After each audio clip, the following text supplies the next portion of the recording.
The Candyman can.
Baby, don't.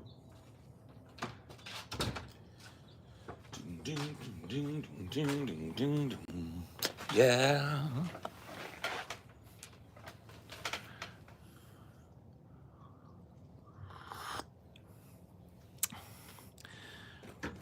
Praise be to Haile Selassie the Most High.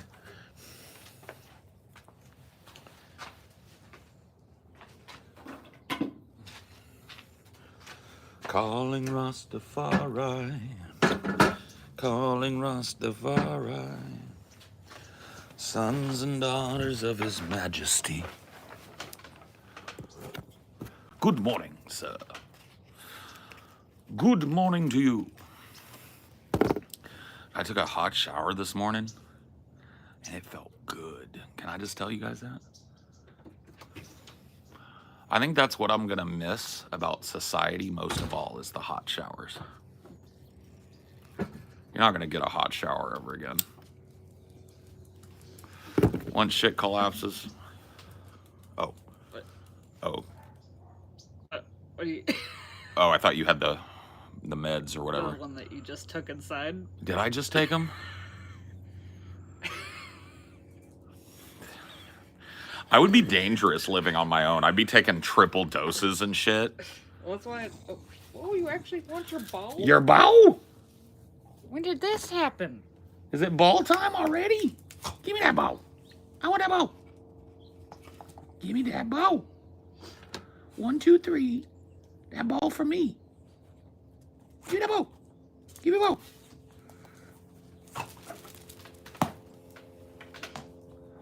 You almost brained him.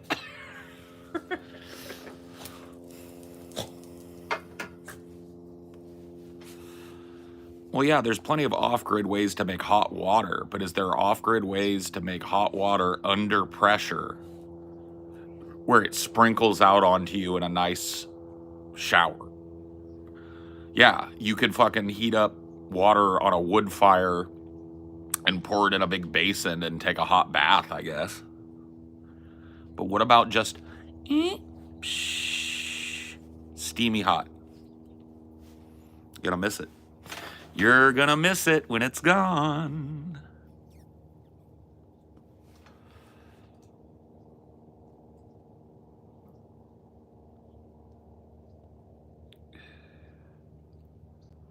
Can you shake head like that? Say.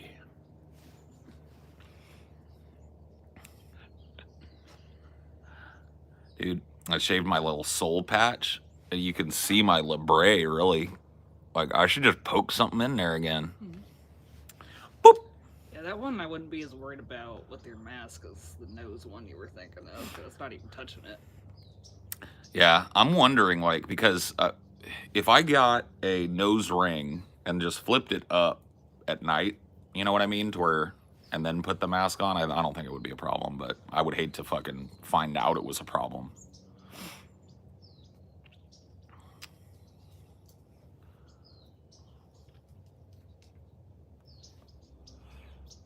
Trying to figure out how to increase the static field of a high frequency oscillator. Any ideas?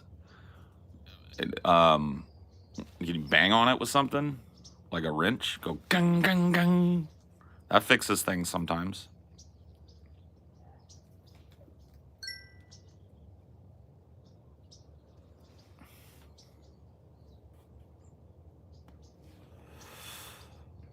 Grow a ganunt? No. I don't want a ganunt. As soon as there's a ganunt, this facial hair style is over. Okay? And the beard is coming back. You're fine with a double chin, just not. The double chin looks fucking great. It looks regal under there. But the nunt, sinking in. if it starts getting flabby and starts getting like a little crease, oh God.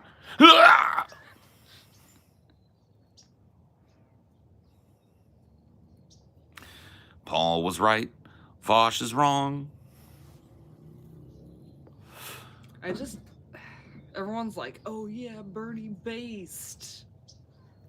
Yeah, when they were shitting on people that were Bernie bros and stuff, it's just like, it's choose your own adventure. It really is. Once again, proof of the choose your own adventure philosophy. Just like when you're correct, you're extra smug and correct. When you're wrong, somehow you were still correct.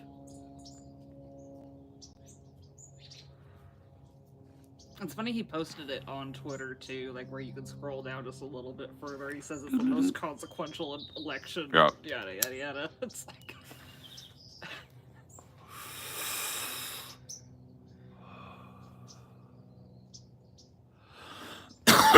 This is how Thor is supposed to look. Yes. Fat Thor. Fat, chonky, irascible Thor. Fuck this, like, pretty boy Thor. You guys will get those irascible turkeys on Tuesday. We're gonna force it. They're coming. I'm forcing the meme. Don't got much turkey time left. I know.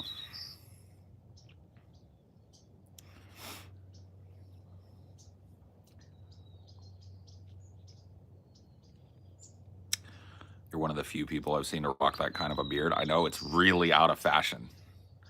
This is like a 19th century beard.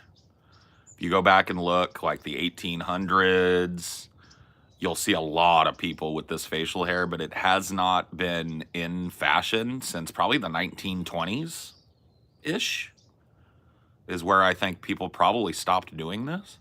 So hell yeah, dude, we bringing it back. I just think it looks cool. I've always thought that this facial hairstyle looks cool, so fuck it. Here it is.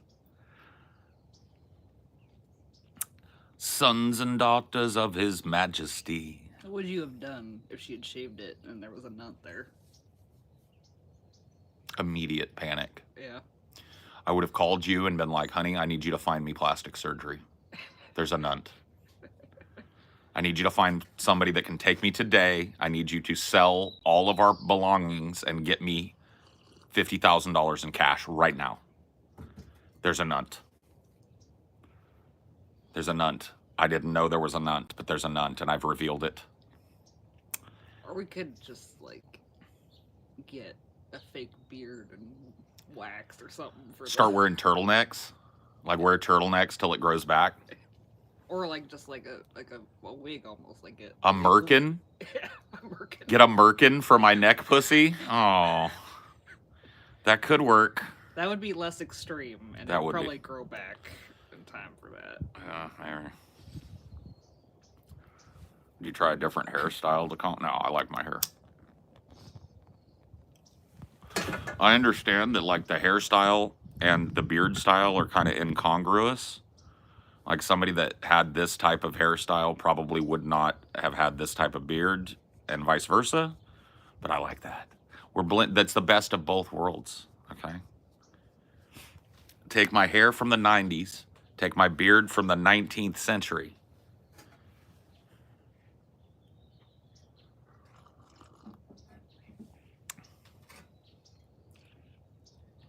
You could also try washing your hair. Good one. Yeah, I never wash my hair. That's a really good one. I just took a shower today. But yeah, I've never washed my hair. You want to do any more ball? Where's your bow? Bow, wow, wow, wow, woo, woo, woo. The ball looks funky after sitting there for It's so been, long. yeah, it was sitting for a long time. Give it a bow.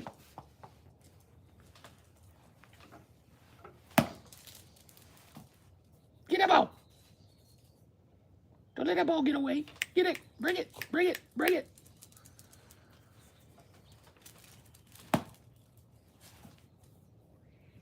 Get it.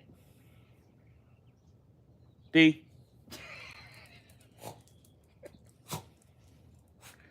Like, oh, there's some cat shit right here.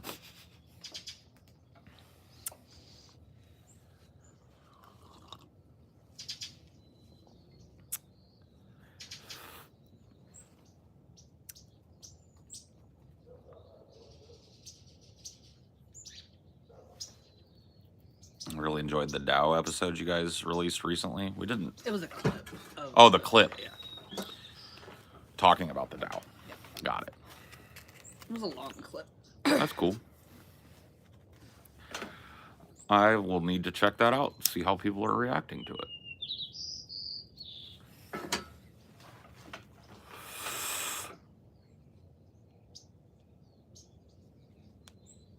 That chatter definitely has a buzz cut.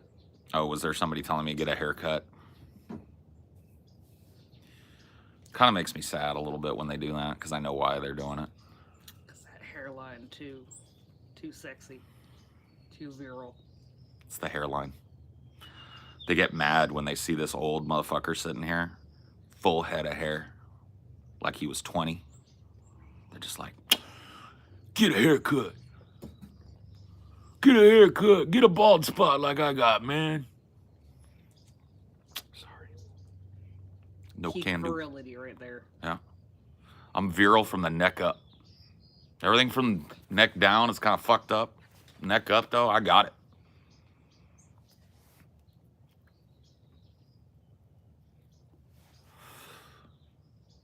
Boo, woo, woo.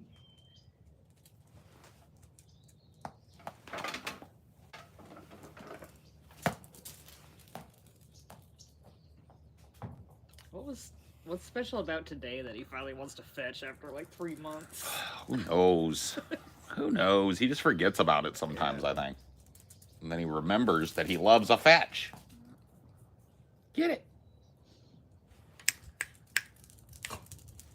All kinds of fetching today.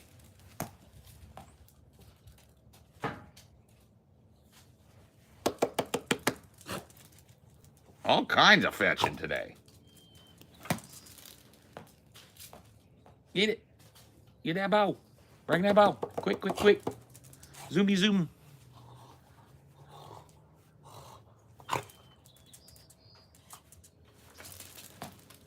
Is it just the perfect temperature for Dino? It must be. Well, I noticed something. He's not like fluffy again, but he's got like actual hair on him now. Yeah. And I think that makes him warmer. Yeah. Keeps some of that body heat in. Yeah, he got like a full half-inch of growth Yeah. finally. Get it, bow. You are Mr. Fetch today, huh? Mm-hmm. How old is he? He's gonna be 9 soon. 9 in like late December.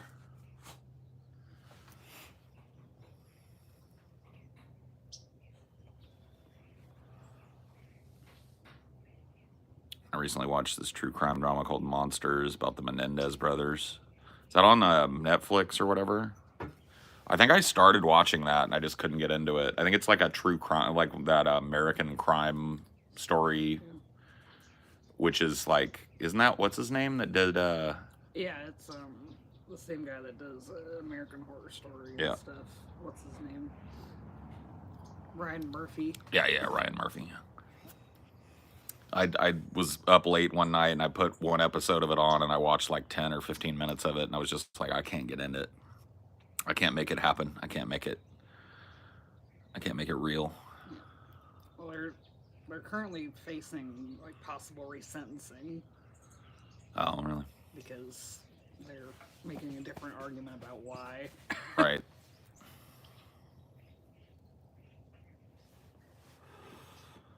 Where are you right now? I'm in your head. In your head. Zombie, zombie. Did jury duty yesterday and it was so boring. Did you get selected for the jury? Or you just, it's like, if you think that was boring, wait till you get sat on the jury. Oh, you're going to know what true boredom is. 7 hours of sitting in a room. Yeah, do that 5 days a week for 6 months. Yeah. You're an alternate. Ooh, boy. Well, did the whole case wrap up or whatever? Because if you fuck up and get yourself on a civil jury like I did, it's going to be 6 months of sitting in a room bored. With a little, and the only like excitement you get during the day is getting called into the courtroom. 15 minutes go by, something else comes up, and they send you back to the jury room. Yeah, you could go home. Yeah, so you're good then. You didn't make it.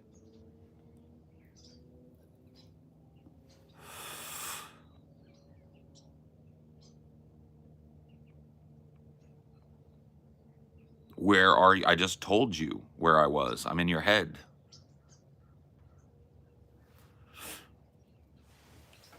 You in California, did the central counties go red? Everything in California that isn't on the coast went red, and part of the coast went red.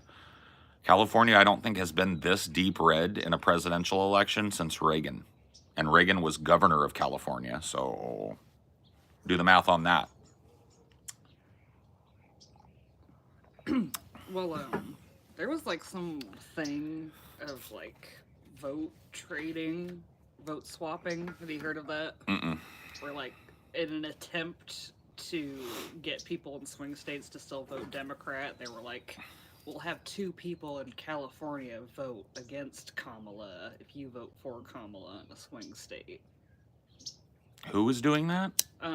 It was like this vote swapping account. It's something that's been done before, but basically it's like, we'll make your voice of protest heard, but in a safe state. It sounds like illegal. No, it's not. They actually did cases on it, so vote swapping is totally cool. It's just... Sounds like it should be illegal. Oregon voted by the same margins. Oregon, yeah, man, if you look at the West Coast, the interior of the West Coast, back away from the actual coastline, is deep red. Ruby red. Fucking crazy.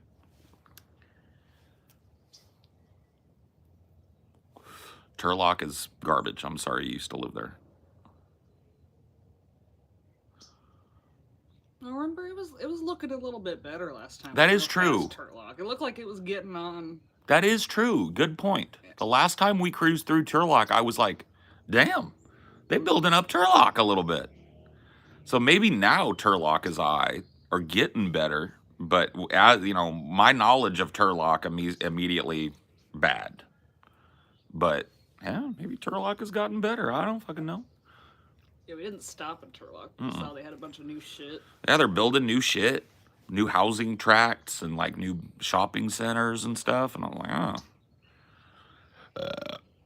Turlock.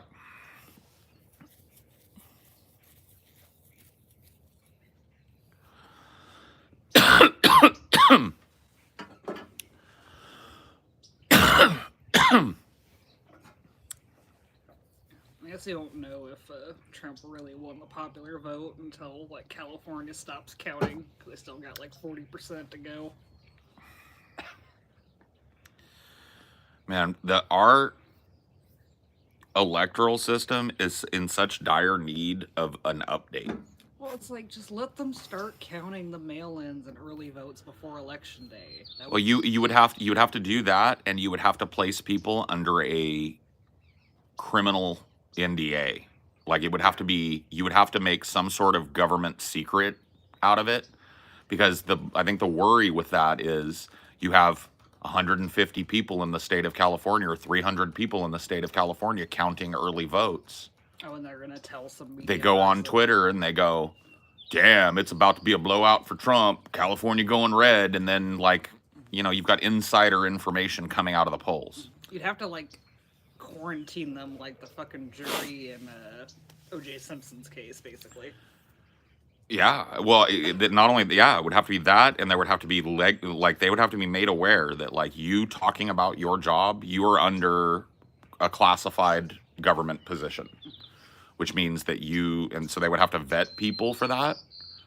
They would have to, you know, I think it could be done, but I think the problem with it is the old style of doing things, these mail-ins, this, that, and the other thing. We are in such need, in my opinion, of a digital citizenship initiative.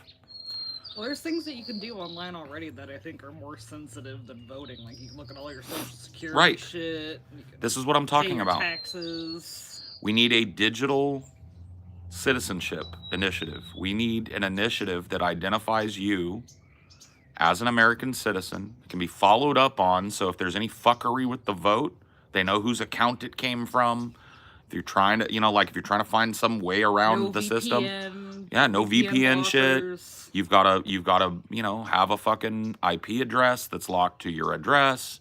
You vote, right? You go online, you vote. We need a standardized digital citizenship where when you're born, like you get a social security number, you get a digital citizenship.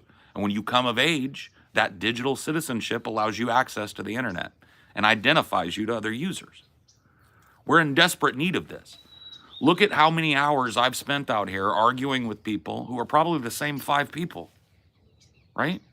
You can't have a talk. You can't have a conversation in a world where people can multiply themselves, wear masks, right?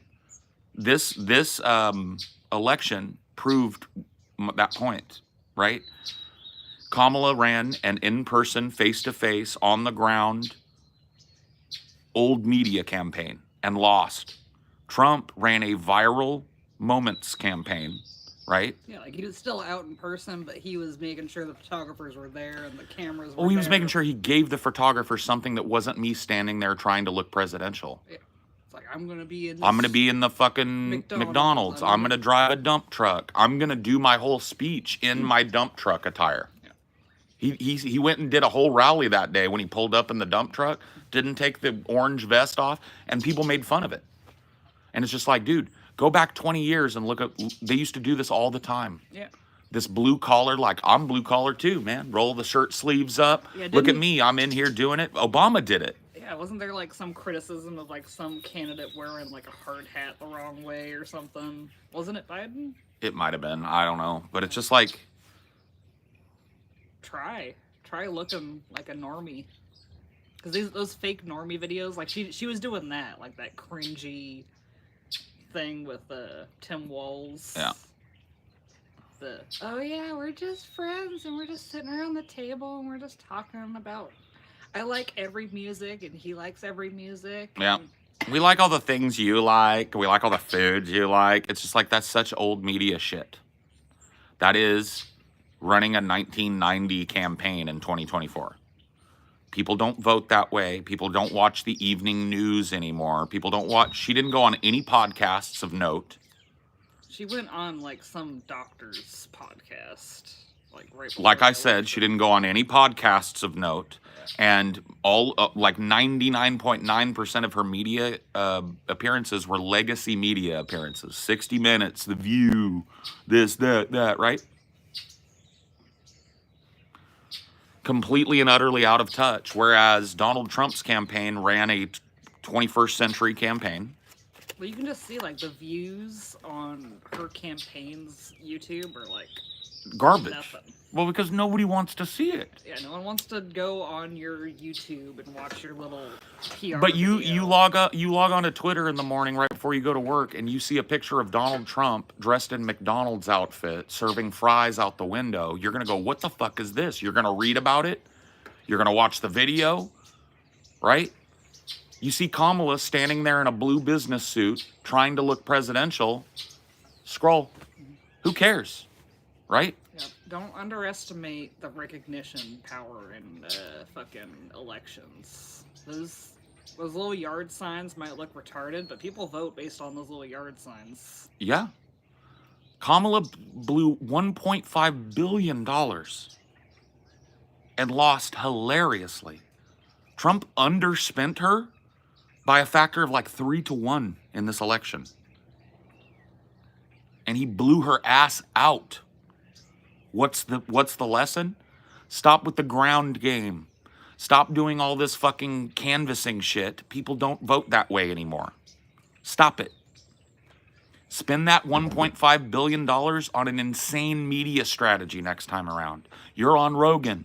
You're on every fucking podcast that'll take you. You're wearing some crazy outfit out in public. Yep. You're working at the Burger King. You're washing cars. You're doing charity work. You're filling up boxes at a food bank. Right? You're out there. You're creating these viral moments where people are going to send a picture of you dressed as a fucking Chick-fil-A worker, and they're going to go, what is going on? Why is candidate X dressed like a Chick-fil-A worker? Let me look into that. It's not rocket science, guys. Like, you didn't see Newsom doing that. Like, he made sure that he was photographed tearing down the homeless camps. I don't think that's personally appealing to me, but it's appealing to some people. Right. Him being out there tearing up homeless Roll up camps. your shirt sleeves, get in there and do the work yourself, or at least do a photo op of you doing the work yourself. Dude, it works. You a guy from Disco Elysium? Yes. I'm the good ending of Disco Elysium, where Harry Dubois realizes that cop work is not for him, and that he is a being of philosophical import, and that he can put himself at the center of the circle rather than drinking himself to death. Can you kiss my chin? You can try. You can try. I can't stop you from trying.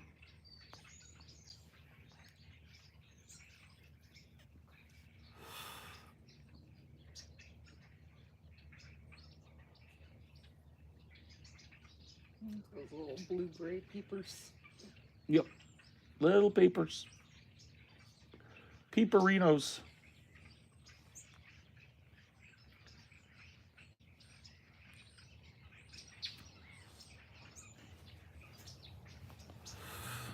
Yeah. Like the new public space is the internet. That has been my point for years, and I stick by it. People are boomerish. People are long on this, right? But it's already happened. And this election proves it. People socialize, trade ideas, get informed to whatever extent they're informed on the internet now. Nobody's watching The View. Nobody cares that Whoopi Goldberg is mad. Nobody's watching 60 Minutes. Nobody cares what Lester Holt has to say anymore about it. You know where people watch that shit now? Doctors' offices and hotels. Yeah, seriously. In doctor's office waiting rooms and hotel lobbies is where those things play now. Or if you have shitty cable in your hotel room and you're like, fuck, I'll put on something, I guess. Yep. $1.5 billion, dude, to get, and like one of the things that like we didn't even really talk about it much when it happened because it was just such a cringe fest going on. It was one thing after the next, but her like paying a bunch of money to these giant fucking rap celebrities to come and twerk and shit. It's just like, it's such pandering to black people. And one of the reasons why the numbers for black people were so bad this time around is because I believe that, like, dude, I'm not a black person, but I can put myself in those shoes. If somebody brought Glorilla up and thought that was going to buy my vote, I would probably just stay home on principle off of that. Well, Biden, I believe, was promising, like, free community college in 2020. He was. She didn't even touch that. No. No student loan forgiveness, just... Like, I'm not a black person, but I can put myself in those shoes, or at least attempt to. I wouldn't want to see Megan Thee Stallion twerking on stage. That would not earn my vote. I want to hear how she's going to make my life better. Get Glorilla off the fucking stage. Get your ass up there and start talking about what you're going to do for me, right? Why would I assume that black people have any different driver or impetus for their vote? Get Glorilla's ass off the stage and get candidate Rilla up there and get to fucking politicking.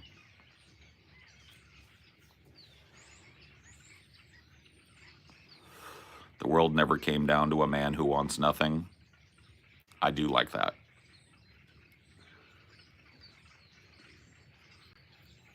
Yeah. Her first problem was listening to Hillary Clinton at all. Oh my God. As soon as we found out she was working on like a campaign advisor role, I was like, man, I hope that she has like learned a lesson and doesn't give her. And she literally had her run the same campaign down to the gnat's ass. Literally did the John Podesta comes out and tells everybody she's not coming out tonight shit. Down to the gnat's ass. It was a Hillary Clinton campaign. Even how she lost was Hillary Clinton. Everybody celebrating, everybody talking about how she's about to blow it out. Everybody shocked when she doesn't. Doesn't even have the balls to come out and face her people that night and admit.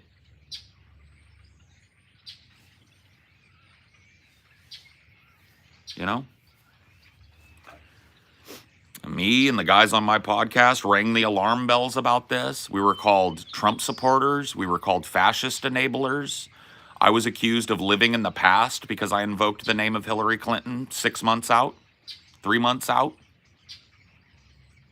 And all of those people now are giving you advice about what's next. All of the people that were so dead wrong that they really ought to be doing like going through their own personal Rolodex and pulling out bad ideas and figuring out how they're going to go forward.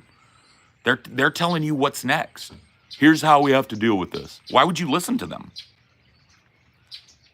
Why would you listen to a bunch of people who just walked into the most hilarious loss in modern American electoral history?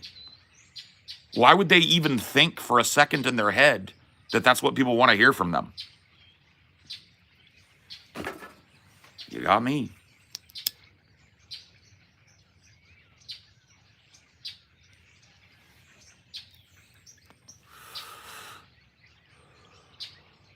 And fear-mongering just doesn't cut it. Never has. It just makes your base fucking scared to shit. Yep. And then anyone that's not your base is just like, oh, shut up, fucking look. Anyone... The sky's not falling. Listen, and I'm not trying to be mean about this, but when you run a campaign where a huge part of it is, if you don't vote for me, fascism will take over America. This will be the last election. This man wants to destroy democracy. He wants to rip up the Constitution. When you run an election like that, the only people that are really convinced by that are people that are emotionally or mentally compromised already. These are people that already have a hard time parsing reality, right? And those people, once you've got them on your side, they do nothing but repel people from your party. Because what do? They go on TikTok and have meltdowns. He's going to be a fascist. He's going to be a Nazi. I'm going to be a slave tomorrow. All this shit, right? And when people see that, people with half a brain in their head see that, they go, whoa, that's what's going on over on the other side?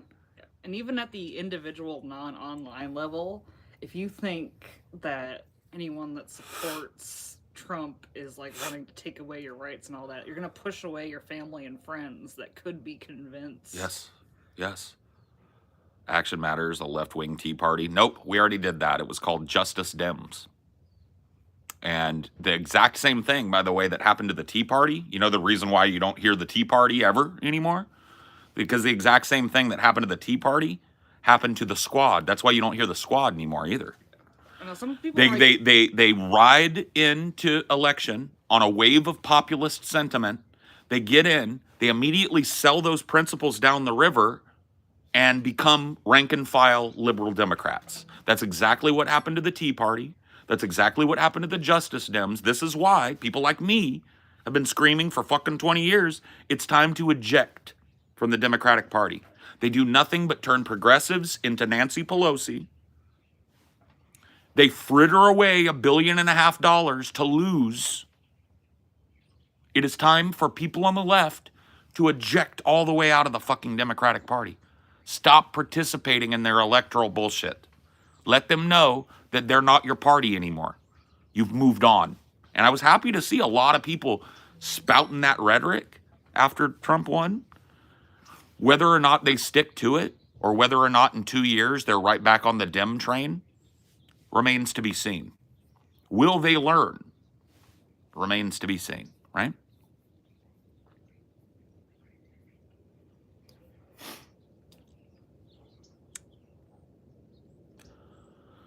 Yeah. People have committed suicide because they were so freaked out over this. People have probably like freaked out and blown up their lives, like quit jobs, sold everything they owned to move to some fucking weird other country without even a thought. You know what I mean? People have really like been destroyed by the rhetoric from people that we're supposed to trust about a man who we've already had 4 years of, suddenly going to be Turbo Hitler, right?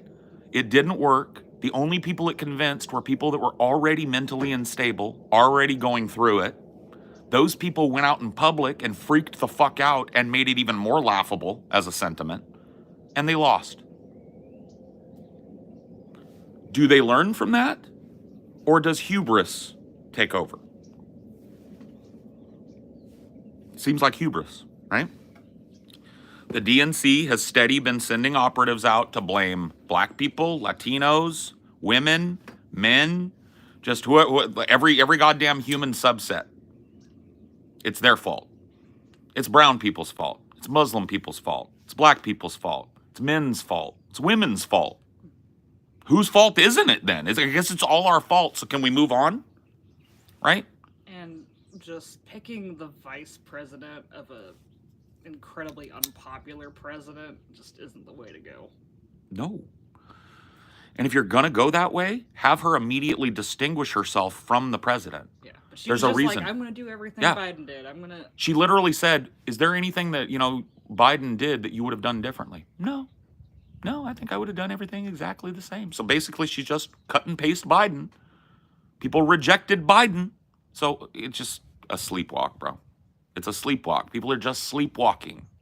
Like, I'm pretty sure that's kind of how it went down with the Nixon campaign against Hubert Humphrey. Like, he picked his VP, and people were already kind of mad at him about Vietnam, so it's just kind of like... Yep.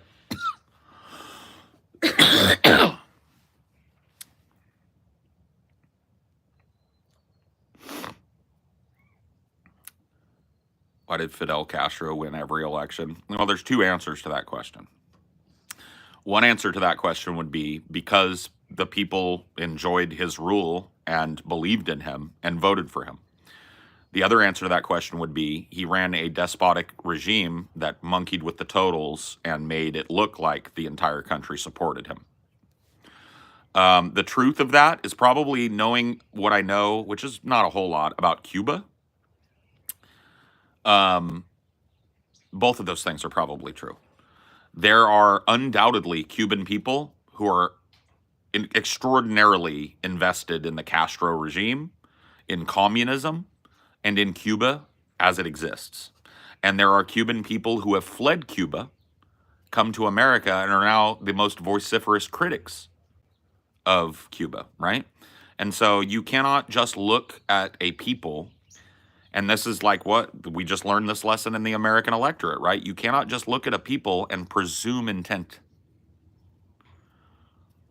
Turns out people are complex. It turns out people support things, don't support things for a variety. You want to know what happened? Here's something that like I haven't heard a whole bunch of people talking about, but you want to know what I think happened a lot this electoral season? People telling their friends, family, wives, children, whatever, husbands, I'm going to vote Kamala. I'm going to vote Kamala. Get in the booth, Trump. I think that happened a few fucking maybe 10, 15 million times this election. I think that's where the Democratic voters went. I think a lot of people put on the public face of Kamala, Kamala, Kamala, and then they got that curtain closed behind them, Trump.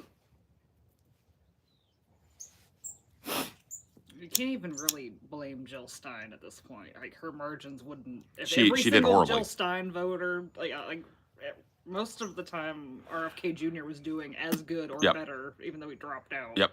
If you took Jill Stein, right, and RFK Jr., gave every vote that they got in a swing state to Kamala, she still loses all the swing states. So you cannot blame Greens. You cannot blame lefties that voted for a Green Party or a socialist candidate. Those numbers didn't turn out at all. You know who you can blame? The DNC and the mouthpieces of the DNC that led you to believe that this was a good tactic. The people you've been listening to for the last 8 years that have told you to dry hump the Dems, those are the people you could call to task about this. But that's up to you. You want to let them get away with a rebrand now that they've been wrong? That's on you. Do you want to hear what you want to hear? Or do you want to hear what you need to hear? That's up to you to decide. Your mind diet is not for me to manage. But I can tell you one thing. If I was the type of person that's getting most of their information from podcasters, and a podcaster I'd been listening to for 4 years told me to do something and it ended in hilarious tragedy, and that person tried to rebrand the next day, I'd probably stop watching that. This person is unserious. This person is more about smugness and being correct than about making political prescriptions. I'm going to find somebody else to not waste my time. Doesn't seem like people are doing that, though. Well, that's not true. I saw the David Pakman shit. David Pakman made a video. He was like, I woke up on after election day, and my channel is in crisis. We've lost tens of thousands of subscribers and paid subscribers overnight. So I think a lot of people who dry humped these outlets that were just filling their mind with platitudes about how the Dems were going to blow it out, how she was great, how this is that, how you got to work with the liberals, how the liberals are the only ones that can oppose Trump, only ones that can beat Trump, right? People just fucking like,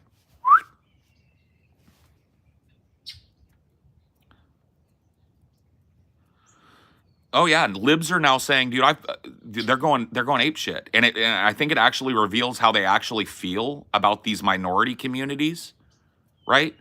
I saw a woman today that was like, I'm a rape counselor and a pregnancy counselor that helps women that have nowhere to go, and I keep files on these women and I check in on them and stuff. And I'm letting you know right now, if you are from Texas and you voted for Trump, you are not safe with me anymore.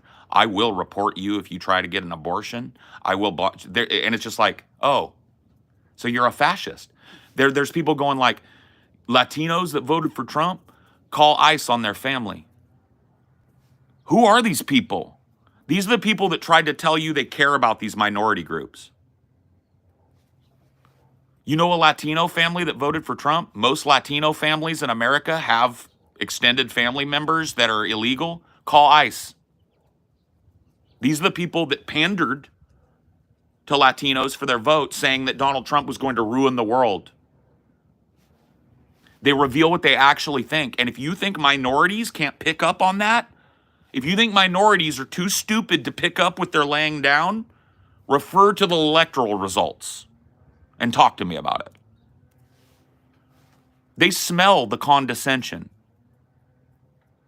They smell it. I got 2 bottles of hot sauce in my purse, honey child. They smell it. And it reeks.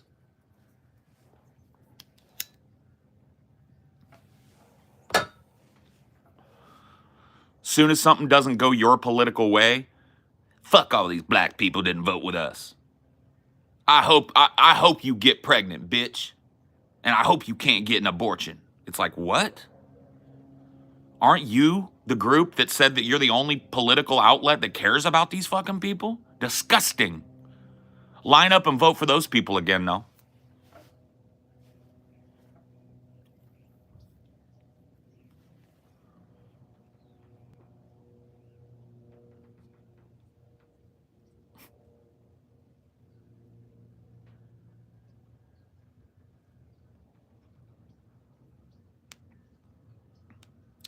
People acting like this shit is unprecedented too, this like conservative shift in America. Look at 1980. Look at the 1980 election. If you want to look at a conservative shift in America, look at the attempted re-election of Jimmy Carter and watch him drop his one term to Ronald Reagan, an arch conservative. Go take a look at the electoral maps from 1980, from the 1980 election. Go look at it. Talk to me about it.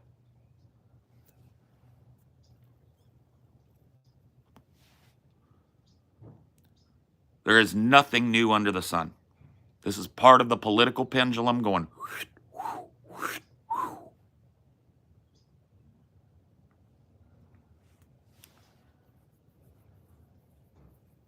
I don't watch Destiny's debates typically. I find like I like Destiny's like online stuff where he's like doesn't feel like he needs to be as polite when he shows up in front of a group of people and he's like insurrection. It just bores me the fuck. Like, dude, I made it 2.5 hours into the 5-hour conversation he had with Finkelstein. Took notes on it and I just couldn't do it anymore. It was just literally like watching molasses drip slowly from a wound in a maple tree. You know what I mean? It was just horrible.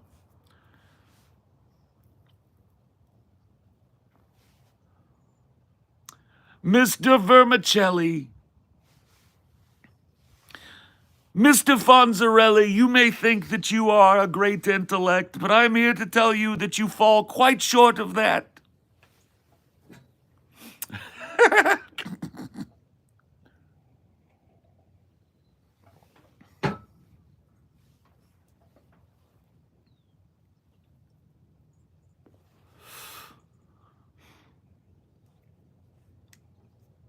It's okay. I don't need props.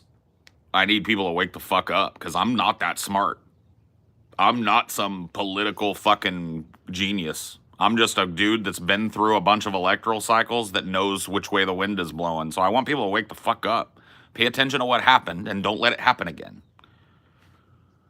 Mr. Broccolini, your position on this is well known.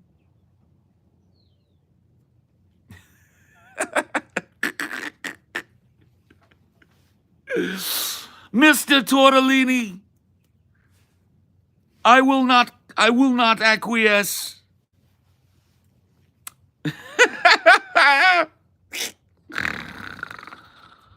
Oh shit. Oh shit. God damn.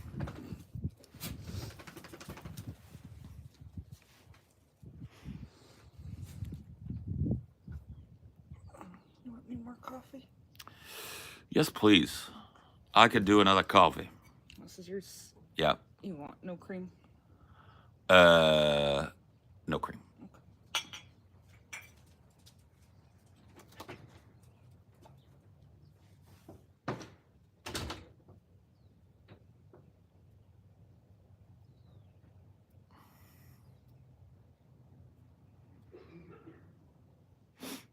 Paul, you're a lot smarter than you think you are. Nah. Nah, dude. Nah.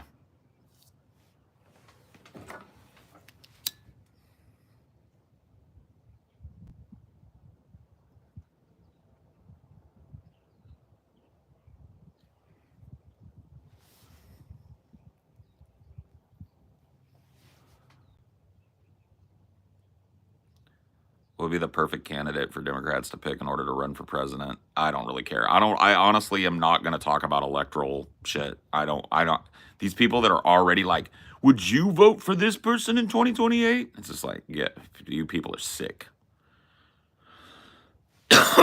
We just got done with like one of the most painfully drawn out, interminable, retarded electoral cycles ever.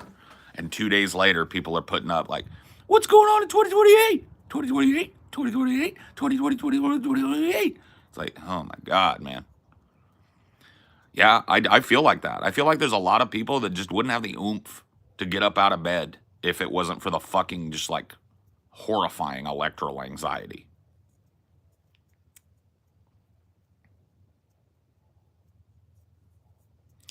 Yeah, how do you think the 25-28 election is going to go, guys?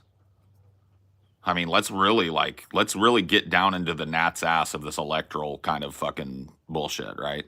What do you guys think 25-28 is going to look like? You know? I bet that's going to be a close one.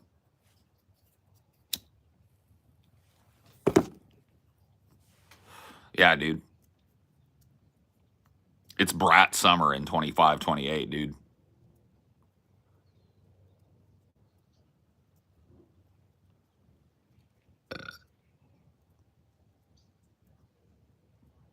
I actually don't know what you're trying to ask me, homeboy, with the name that has a bunch of weird backwards consonants in it. Mr. Cyrillic. I'm not even sure what you're trying to ask me. So clean that one up and try again. Cycle of politics is really team sports. Yes, it is. After the Super Bowl, we try and see who's going to make the. Yeah, I know.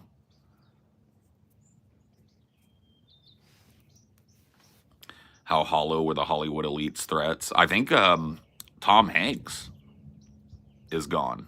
Tom Hanks has moved, man. Tom Hanks no longer in America. What a shame. Next, you're going to tell me the national treasure that is Whoopi Goldberg is going to move to Canada or something. What a goddamn shame. Yep, it takes like under 5 seconds to pick a profile pic. Pick it. If you don't have a profile picture, I assume you're an alt, and my mods just ban you on site. If you, like, the only people in this world that don't have 5 seconds to add a profile pic are the people that have 15 fucking accounts. And they're cycling through them. They're burning them and making new ones.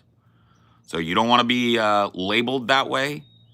Take literally under 5 seconds, pick any random picture on the internet, and make a profile pic out of it. Oh, I hear Brecky. The Brecky Munch has begun. He actually worked up an appetite this morning. Oh, yeah. Fetching. Yeah. Thank you, baby. Yeah. Sometimes it's a pain to get him to even think about it. Yeah. David Crosby called. He wants his look back. Tell him he can suck my dick.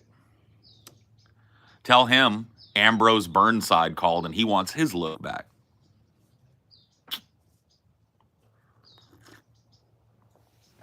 I got so many dumb mugs for you. I love my mugs. You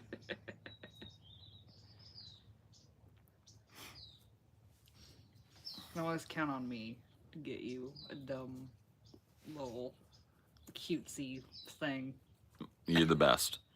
I wish I had 1/10 of your gift picking abilities. All these people are too stupid to know who Ambrose Burnside is. Yeah, I know. It's okay, though. They can Google. Are you done with your break, ED?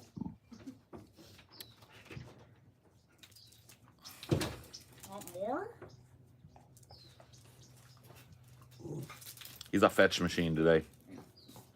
He won't chase the ball.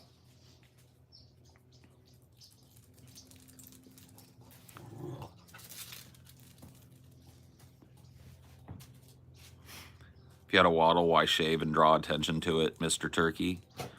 Why, like, so would you like to come and touch it? A lot of us don't care what our body looks like. We don't consider it, right? It's not like people didn't think you were fat before it was out. What do you think, I was hiding it? I did this because I was sick of looking at the same goddamn beard. You don't like looking at it? You know what I mean? I'm not your Ken doll. It's so weird. Grown-ass men talking about grown-ass men's grooming.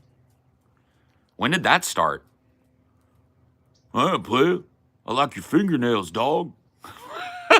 What? Shut up. Personally digging the new look. Yeah, me too. I'm having fun with it. I think as I've trimmed it out, it's become more cohesive. But that's what I wanted. I wanted to control the particulars and have her make sure it was right down the middle, everything, you know? You didn't trust your I didn't trust my eyeballs. symmetry. But once I got it there, I know how to do it. I know how to go in there and fucking shape things and get it right. We're working on it. It's a process.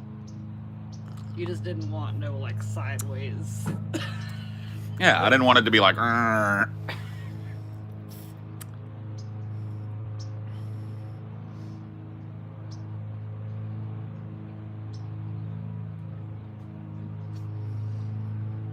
Yeah, I haven't heard a single queso since I did it too, so that's a bonus.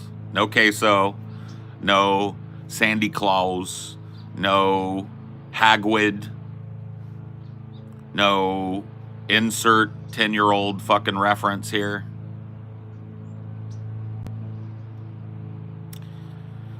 The amount of time people spend critiquing positively and negatively the way I look is really, really off-putting to me. It really is. The amount of people that feel the need to comment on my physical presence, it just feels so weird. Because I feel like in context, outside of the internet, even if you had something nice to say, you probably wouldn't say it. And the people that have dog shit to say definitely wouldn't say it. And so it just gets... I start to feel like it's just an endless parade of people. And like, why are you so interested? What does it matter to you? Like, aren't the words that I'm speaking more important than just like you looking at me? Is that what we've come to? See, like, there's what I'm talking about. As I'm talking about this, somebody comes in here and goes, "Whoa, Lemmy Clemster." You know what I mean? As I'm talking about it. Another guy, "You look great." Did you not listen to what I just said? The way I look, I'm sick of talking about it. Dude, I'm starting to get it. I'm starting to get the fucking aversion to it. I don't want to discuss how I look every fucking time I'm live. Positively or negatively. I don't need the self-esteem boost from you so you can keep your compliments to yourself, because it gets weird hearing it 15 days a week. And if you got something negative to say that you would never even peep within earshot of me, save it. And that's that.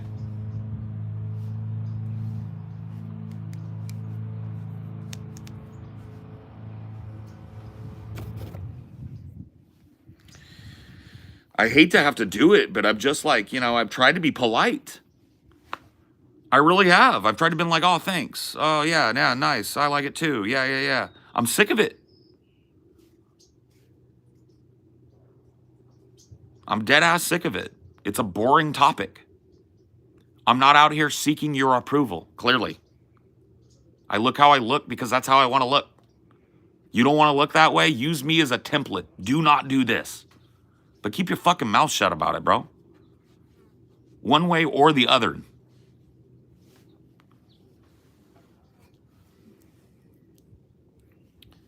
It's wild. Superficiality of it is just so fucking gross. I don't want to be surrounded by that.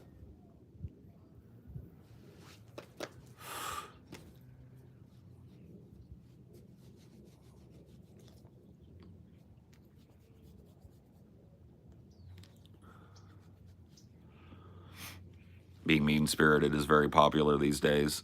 Yeah. Oh, yeah. You need to get a fucking PFP, though. Everybody get a fucking PFP. It takes literally 2 seconds. Click the little plus button on it. Pick a picture out of your phone. Click that, and it's over. It takes 2 seconds. If you don't have a PFP and you're in here typing paragraphs, I presume you've been in here 9 times before and have been banned out. It's the only excuse.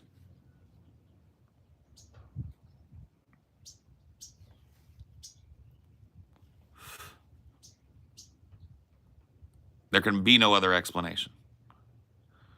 You think about this 4B stuff being talked about in the USA? I think it would be awesome if it happens in mass and women actually go through with it. I do not think for a second that enough women are going to actually go through with it to make any kind of political dent at all, or to make the point that they're trying to make. It's not like women ain't horny too. Right. Women like dick. They're going to keep going after it. They might talk about how they're going to do this, that, and the other thing, but if I know one thing, humans going to fuck.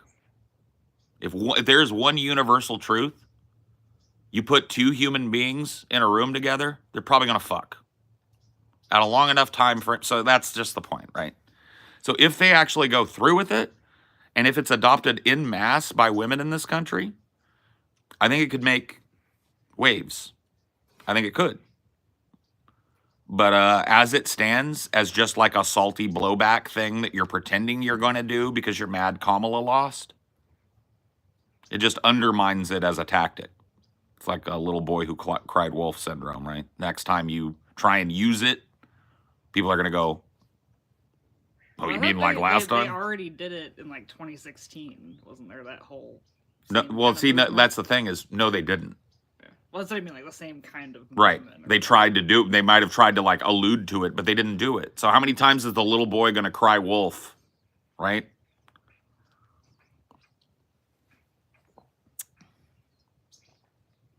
Get Beanzo up out. Not listening. Escort him to the door.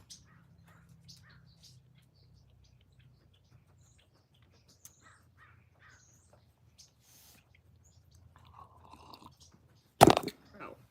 4B apparently is transphobic as fuck, so that's nice. Oh, because it's trans exclusionary. They see trans women as men. Got it. Cool.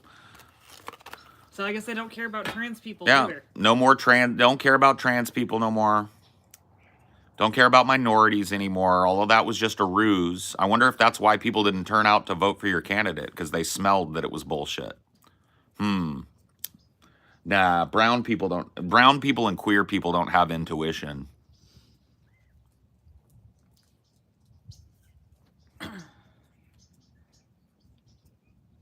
There's all your TERFs. They're just rebranded to 4B, I guess. I guess so. Nope. No opinion on the squirrel.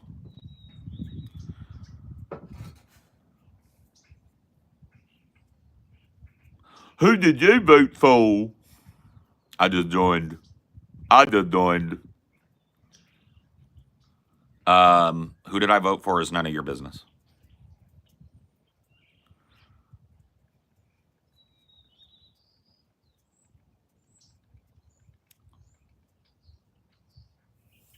Haven't heard the trans thing, but I doubt it's a monolithic idea. What? You're talking about trans exclusionary radfem? It's I mean, within third wave feminism, it's pretty monolithic. Or fourth wave, I guess. Well, now I mean, it started under third wave feminism. Yeah. Kind of gender critique and all of that. Because I guess 4B started in South Korea. Mm-hmm. So. And if people didn't want to include that transphobic part, they should have started a different thing and not called it something that's been known for over a decade to be transphobic. Yeah.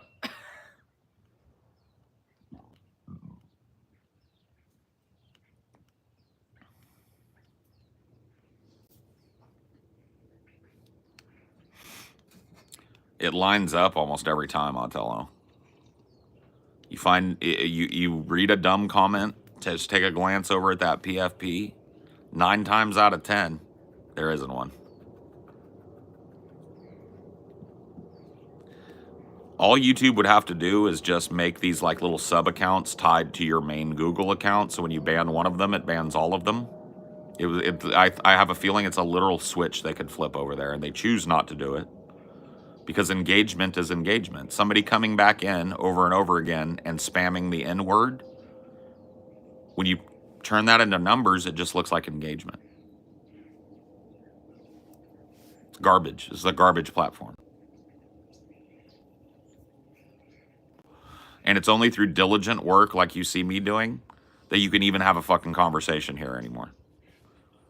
You have to hire a bunch of fucking, empower a bunch of wrenches, give them the GAT, give them the fucking mandate, and just have them pruning your chat over and over and over and over and over and over again.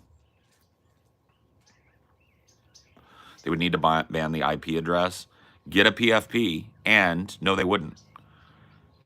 So for those of you that don't know, here's how you make an alt on YouTube. You go to your YouTube profile, you hit a plus button next to the add a channel. You create a channel called Skibbity Toilet Rizzler 2897 and hit submit. It creates a brand spanking new channel that is connected right underneath your main Google channel. And then you do it again. You hit plus and you call yourself inward 7979 Hitler was right. And then you do that 15 times. And then the ban button is worthless now because you can just come back and do it a million times. So they gave me the monkey button. And if it gets really bad, I hit the monkey button. So no, you don't need to ban somebody's IP. It doesn't have to be at the IP level, because the way people are getting around this is by making infinite dumb channels that are just for commenting. And when they get banned, they've got 15 more and they just go up there, jump to the next channel. They're right back in your shit. And all they would have to do is flip a switch over there and it would be over. I think it's like some weird legacy of Google Plus. Remember, you had to have a Google Plus account. It probably is. Yeah. And the only reason that they don't change it is because when you just look at the numbers, it doesn't matter that somebody was just spamming the N-word endlessly on 28 accounts. When you just translate that to numbers, when you want to sell ads on YouTube, look at this engagement. Yeah. Look at how many comments per minute on this guy's stuff. Look at how many comments per second on this. Look at the turnover on this engagement. That's all they care about.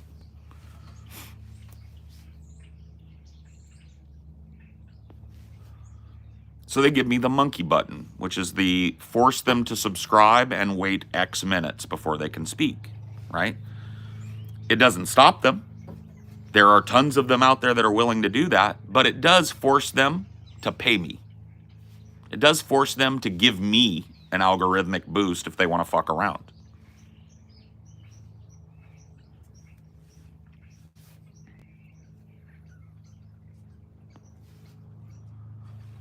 So with that in mind, I think we will put on the monkey button. And we're going to give them a 5-minute waiting period today. I'm going to see how they like that.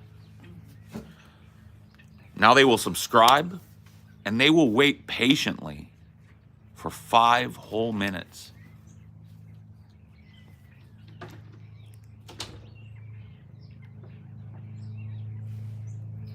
Goodbye, plebs.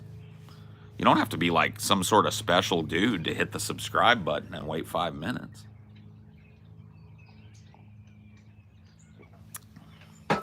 Now you're in the waiting room to say your stupid shit. And as soon as you say it, you're going to get banned for it. So your time investment now, you need to do like this cost-benefit analysis thing, right? Takes you 15, 20 seconds to make a new channel. Add to that 5 minutes per channel that you got to wait, plus giving the guy that you're trying to fuck on a major algorithmic boost by cycling your fucking engagement through his channel over and over again. The cost-benefit analysis has got to start. Yep, 10 minutes for a 1-second post. That cost-benefit analysis starts looking pretty stupid. Imagine patiently waiting your turn to get banned immediately. This, if ever there was somebody in a shambles, it has to be that guy, right? Waiting patiently, crisscross applesauce with your hands folded in your lap, just to get fucked on immediately and destroyed. That's got to be some kind of self-harm thing, right? That's got to be some kind of like masochism. I don't have a weight loss goal. My goal is like healthy. I don't care what the scale says. I don't even own a scale. Thanks, Hex Edit. That hippo is chewing on that one up. Why is he doing that? He's a hungry, hungry hippo eating the one up. Why would he do that? Why is he doing that? No, I believe that most of the people that spend their time making alts on alts on alts don't have a life that's worthy of a cost-benefit analysis, right?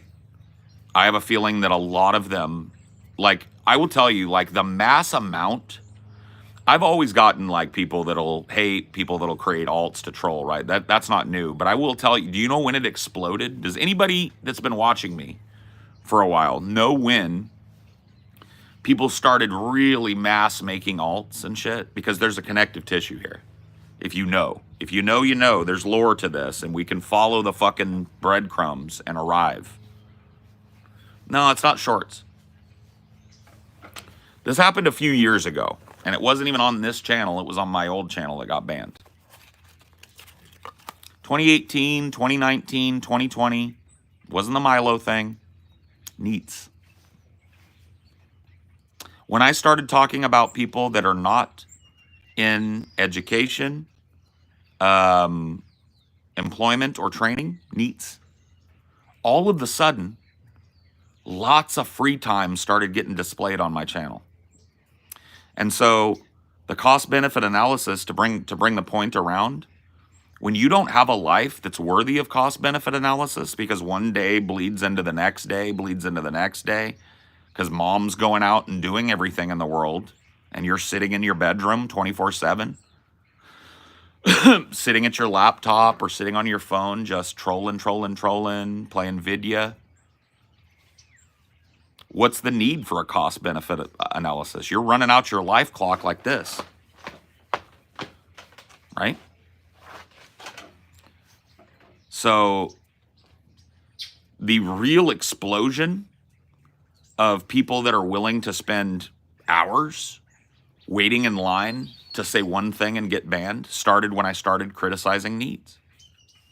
When I started criticizing people living in their mama's house at 30 and whining about how they can't get a job, right?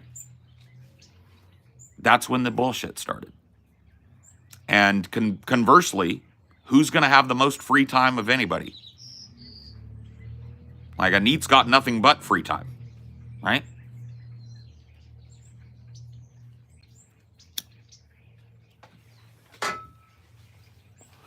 So I started kind of criticizing people, not people that are living at home for reasons, right? It's like, okay, you got a sick family member and you help take care of them.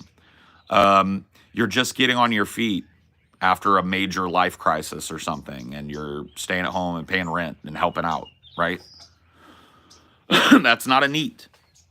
A NEET is somebody sitting around on their sour balls or flaps, depending on what you were born with, right? Sitting on your sour genitals, playing video games, trolling the internet 24/7, ignoring your mom when she tells you to get a job, watching 30 come and go, wondering why you can't get laid.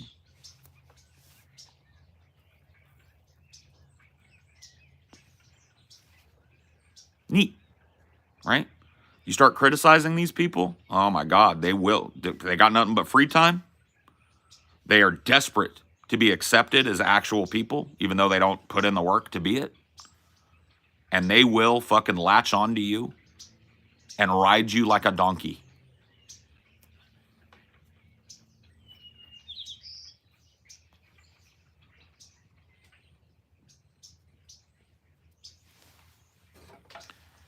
Oh, they've been in a tizzy. They stay in a tizzy with me, though. This isn't going to get them in any more of a tizzy than they're in. For 3 or 4 years now, they've been in a tizzy. And in their mind, they're going to wear me down. If they call me fat enough times, they call me stupid enough times, they make fun of my wife enough times, they make fun of my turkey waddle enough times, my facial hair, my weight, my height, my smoking, right? They just think that eventually I'm going to go, you know what? Fuck this. And they can go, yes, I have affected the world. That is the game. That's the goal. Run out my life clock. But we got many, many ways of dealing with people like that here. I got killers on the squad. I got the monkey button that I turn on anytime I want. Put them in the queue. If you're one of these people and you're waiting to say something stupid, crisscross applesauce, lips closed, hands folded in your lap. Pay attention. Quietly.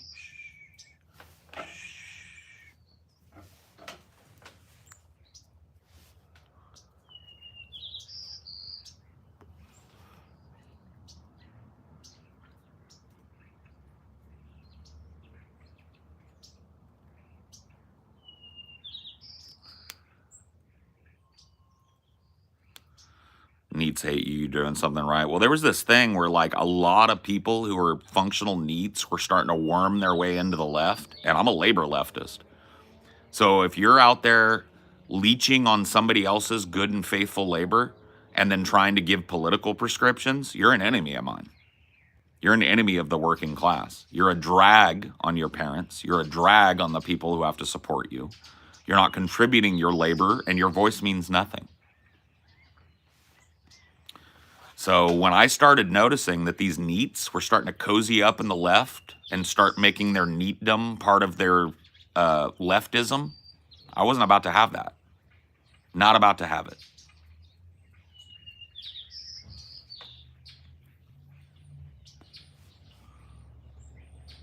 If you're capable and you're not out there in the labor space, it's by choice. And your voice means nothing. Why would I listen to anything you say if what you do with your time is sit around mama's house? I don't need advice on sitting around mama's house. I stopped doing that at 18.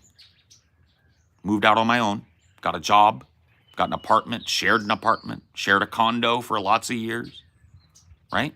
Had roommates on roommates on roommates. Worked good and faithful labor, right? Was a union member. Why would I listen to a fucking thing you got to say? I tell you what, bro. I need advice on grinding World of Warcraft, how to get to 60 fastest on Classic WoW or some shit. I'll hit you up. Till then, though, pipe the fuck down.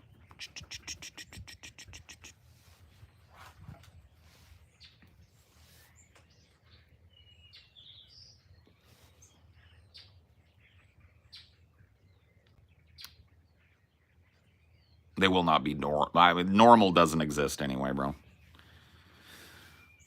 Normal is a fallacy right off top. Normal is not a thing. So, be real about that from the jump.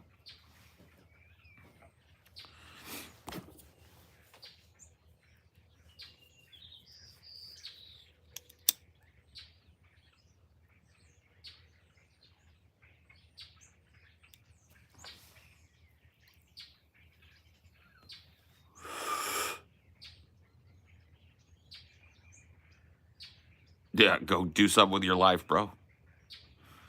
Today's the first day of the rest of your life, bro. But I'm just telling you how adults think. I'm just being real with you. I know it's harsh, but an adult that works for their bread finds out that you live with your mom and she's working all day while you sit at home and play an MMO and troll around fucking social media and shit. Why would I listen to one fucking thing you got to say about your life philosophy, your political philosophy? It's a waste of my fucking time. You don't know what's up. You got no skin in the game, so why am I going to talk to you about it? Get the fuck out of the left. You're not a leftist, you're a leech. Leftists work. Leftists strive. Leftists fight. Not goblins in Azeroth. Right? Get off your sour ass balls, bro.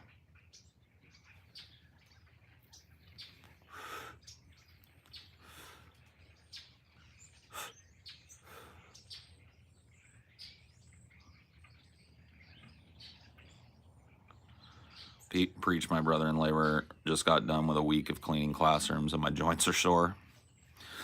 I know the feel. I know the feel, bro.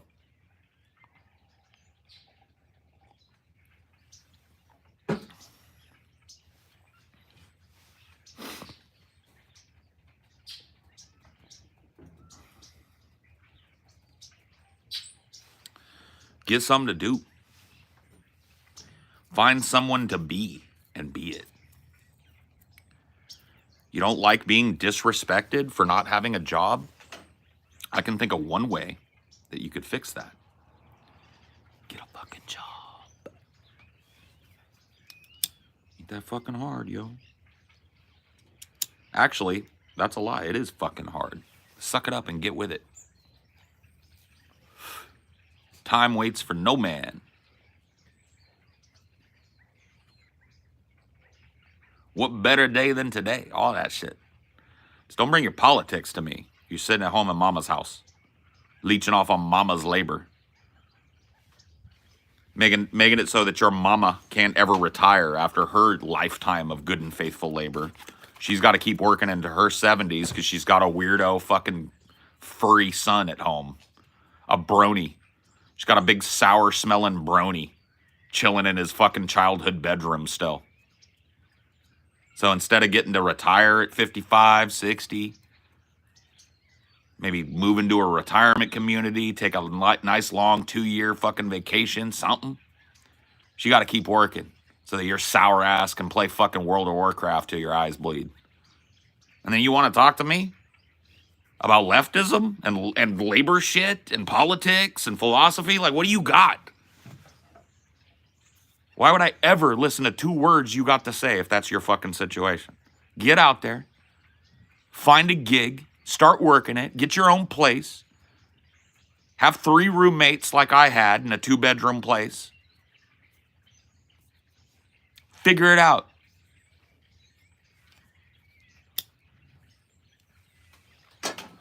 That's the risk you take when you have kids.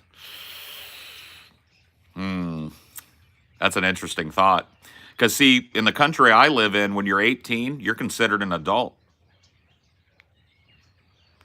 So I guess you really don't take that risk, do you? Unless you have a philosophy that precludes you motivating your child to go have a life. If you've got a philosophy that's like, well, nothing I can do. My kid just sits around on her sour flaps all day and plays fucking Doki Doki Literature Club. If that's your parenting philosophy, then yeah, that's a risk you take. If your parenting philosophy is what mine would be, which is at 18, you better be in school or have a job and a plan, because your ass just sitting around doing nothing, you're going to finance that shit. On your ass.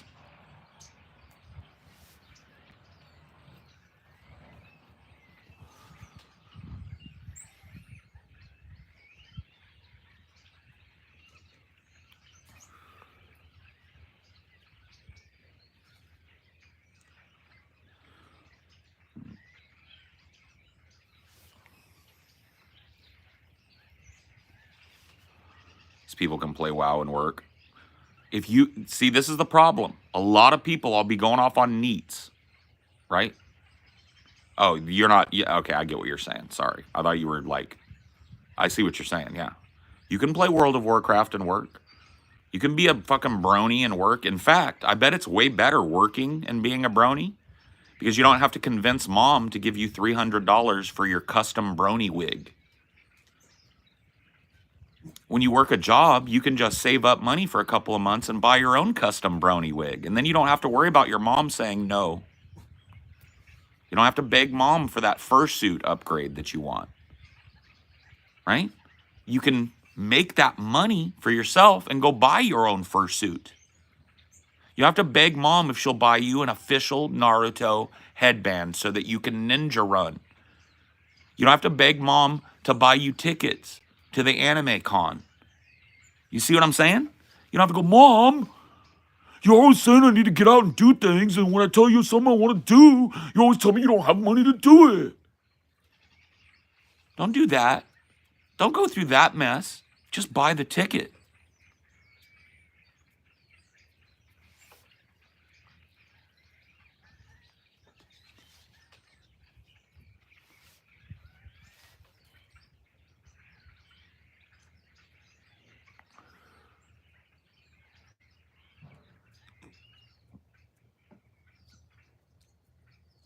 It's a crazy idea, but it might just be crazy enough to work. It might just be crazy enough to work, though.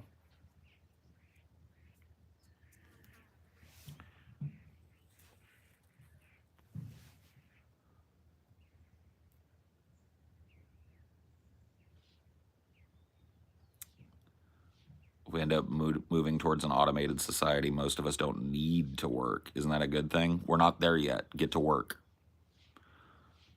That's a lot. That's a big, neat philosophy, right?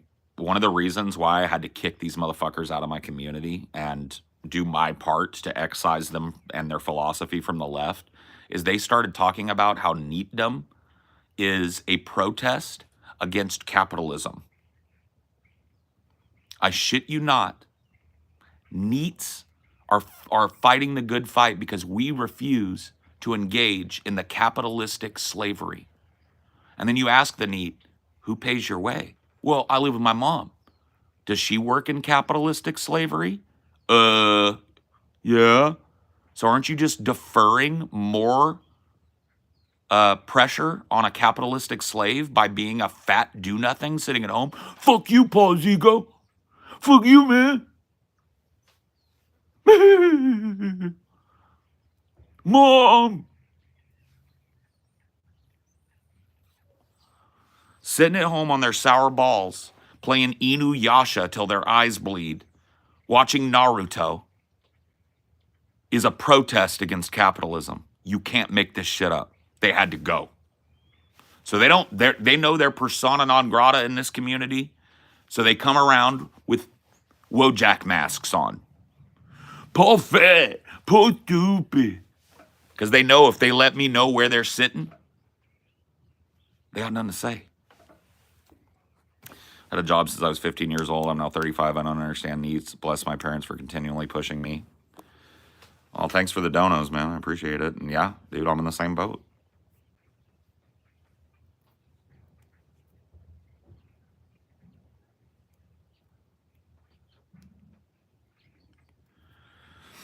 Everybody wants to be a fucking political philosopher these days, right? But nobody wants to do the work. In order to have an actual cohesive philosophy that's capable of making basic predictions like mine did this last fucking 8 years, right? In order to have that, you have to have a couple of things. Historical perspective. You have to be willing to step outside of your media bubble and look at the fucking reality of things. Think outside the box. Put yourself in the shoes of people who don't think like you, right? All of this is beyond a lot of people. For a lot of people, politics is now just a football game. Join the team you think is going to win. Start being smug about it and then cry when you lose. Am I talking about a Yankees fan or a Democrat? You tell me. You tell me, bro. Lived experience and a deliberate curiosity about the history of politics and human affairs will lead you to the ability to call things like the election that just happened. To be sounding the alarm for at least 4 years, Trump's coming, Trump's coming. If the Dems don't move left, Trump's coming. Got called a fascist, got called a Trump supporter, got called everything in the book, and now everybody's dealing with the fucking truth, right? And a lot of them ain't learning. A lot of them are just going to do it again because they're Yankees fans, right? You stick with your team. Oh, next time we're going to get it. Can't see the forest for the trees. You know what that means, right? means you're standing in the middle of a forest, and it's very easy to look at your local area and think, wow, this is it. But you don't realize that you're in a giant organism, a giant cohabitating organism that spreads for countless miles in every direction, right? If your analysis is as deep as a puddle and as wide as the ocean, it's still deep as a puddle, my friend. You got to step outside of your bubble. You got to go and have some lived experience. That's why NEETs aren't welcome in this community. Because when we're talking about politics or philosophy, I'm talking to adults. And I'm sorry, if you're 30 years old and you live with your mom and you don't have some sort of physical or mental disability that precludes work, right? I don't know what else to call you, bro.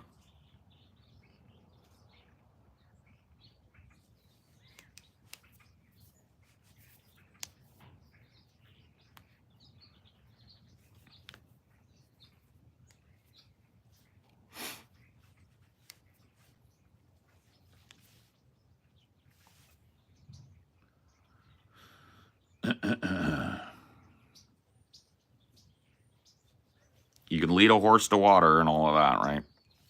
Can't make it drink.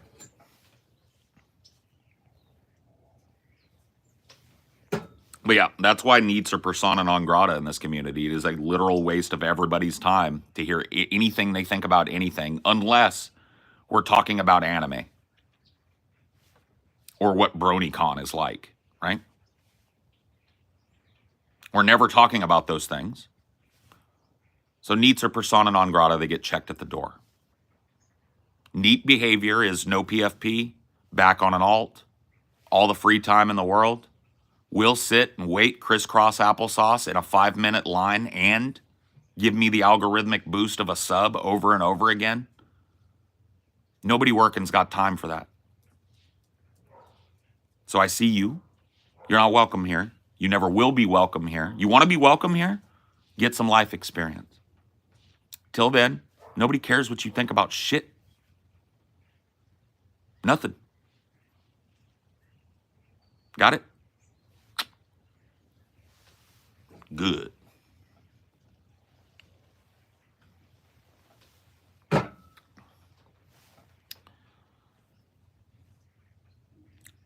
NEETs won't even take advantage of the free time they do have to make their lives better. They expect to go from gaming 15 hours a day to working full-time job with no issue. Yeah, I know.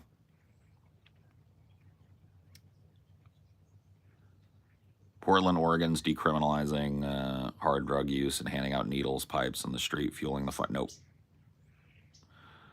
It's helping to tamp the fire of transmissible disease, right? So the idea of handing out pipes, clean needles, etc., is that it is better if somebody is going to be slamming heroin for them to have a clean needle than for them to be sharing one fucking bent needle around with 30 people, right? That's all it is. It's just a public health service.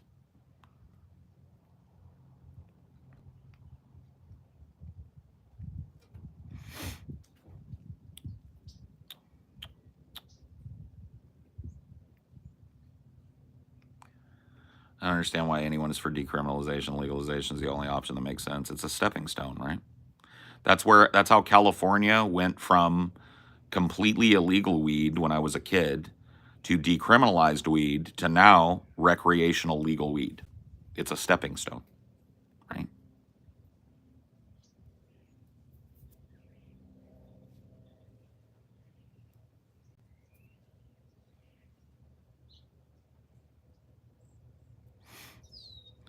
Yeah. That seems to be kind of like the way it goes, right? You go from weed is completely illegal in the state to, all right, it's illegal still, but we've decriminalized it, to, all right, well, there are medical benefits to having it, so I guess you can have a prescription for it. Now you got medical marijuana in a state, to, all right, it's a fucking drug, let people buy it, tax the shit out of it. Now you got legal rec. That's how it works. Why is the stepping stone necessary? Because there are a lot of people who are trepidatious about the idea of making a drug legal, right? And so they need to see that it is a net benefit to them and their community. And a lot of them are not willing to vote on a measure that moves directly to legal recreation if they're in an illegal state. They want to see that it's not going to fucking be crazy, right? So it's a stepping stone. You got to like move into things slowly, right?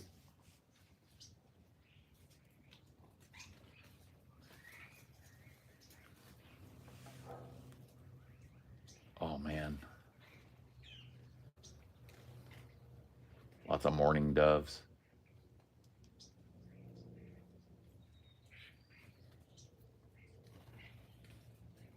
and scrub jays, mockingbirds. Cool.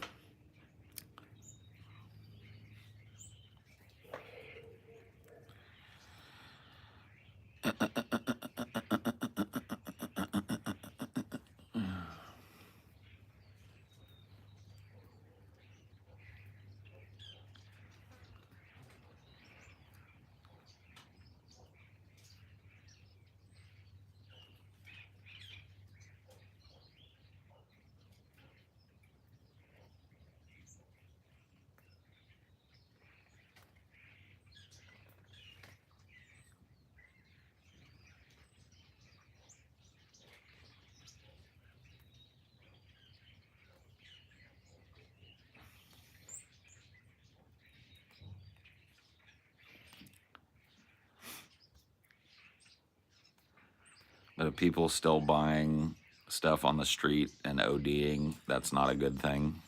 No, it isn't. Your backyard reminds me a lot of mine. I wonder if houses, probably. This house, well, I can tell you right now, this house was built in 2003. There's the people that had this house built put their like initials in the concrete with a date. It's right over there by the house. So 2003 is when this house was built. And it looks like every other house. Dude, I have a nice camera. When I get moved, one of the things I want to do is use my tripod, set up my camera, maybe even set up my camera in such a way that I can use it as part of my rig, because I want to start filming outdoors even when I'm on the show. So I want to get my condenser mic ran outside to where I can easily like wrap it up or put it away when it's cold or snowing or raining or whatever, right? But you know, most of the time I want to be doing my appearances, no matter whether I'm on our show normally or whatever, I want to be doing it outside if possible. A condenser mic is going to keep you guys from hearing a lot of the birds and stuff. But I'll be able to turn that compression off and let you guys hear it, you know. But that'll be necessary for the podcast. You can't have this, the politicking. And I can't be in a place where it's fucking goddamn lawnmower central 24/7 either, you know. So, what state do I live in? Guess. What state does Paul live in? Take a fucking guess. I bet you'll get it right. Texas. Retarded.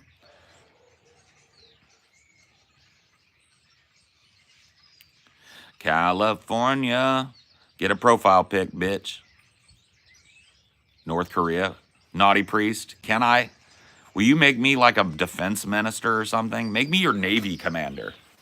Look at this. All right, here's my audition, naughty priest. The West shall fall.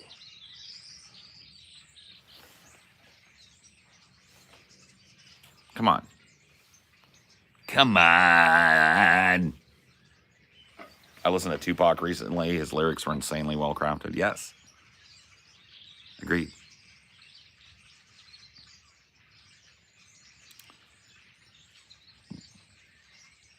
Will the West fall? What is the West, bro? thought we lived on a globe. All right, thank you, Naughty Priest. Thank you. I got the big job, guys. You're looking at the Admiral of the North Korean Navy, baby. You better show respect.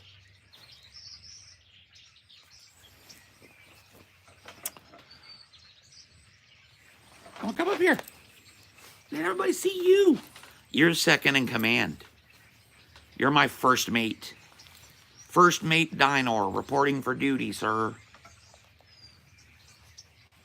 Death to the capitalist pig dogs. Death to the West. The glory of the People's Revolution will never be suppressed. Hundi. The Socialist Republic of Korea will stand forever.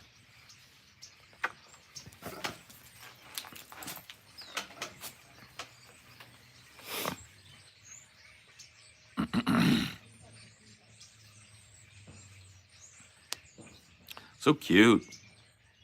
He is cute. Nope. Dinor is not a dude that's going to chew on irrigation lines. He's not destructive in that way. Dinor has his own little toy, and he will nibble on that, lick it to death, chew on it. He knows he's allowed to do whatever he wants with that, but he will not touch something that's mine or Amelia's, or that he's not supposed to have his mouth on. Hundi. Want to get your ball? Get your ball. You want to do a fetch? Get your ball. Bring it. I want that ball.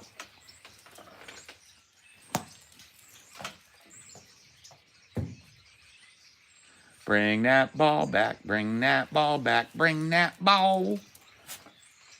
You don't want to play no fetch no more? You don't want another one? I'm kind of getting... I'm an old man like you, Dad. I don't want to fetch all day. We're like the same age right now, Dad, and I don't want to fetch all day. My bones are getting a little achy, get a little creaky, and I'm getting a little crabby.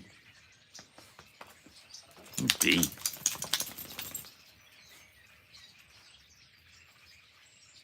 My dog does not understand barriers. That's on you.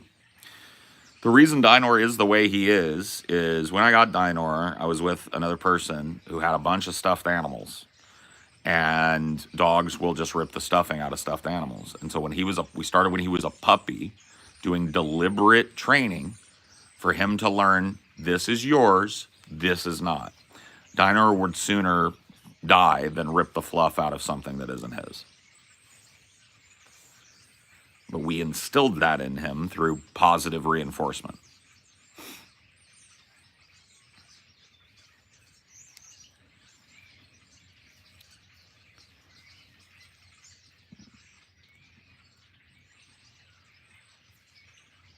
My cats will only meow incessantly for additional snacks. Yes. You have to get a monocle, but I need both eyes. Both of my eyes are fucked up. I need glasses.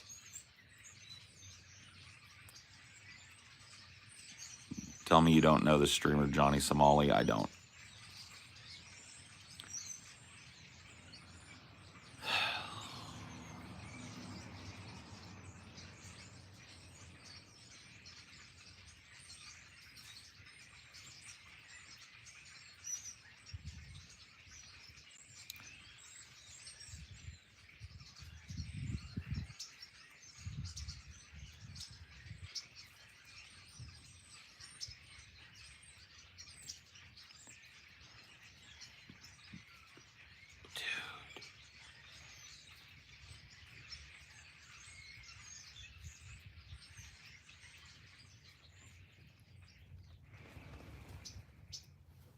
That was so cool.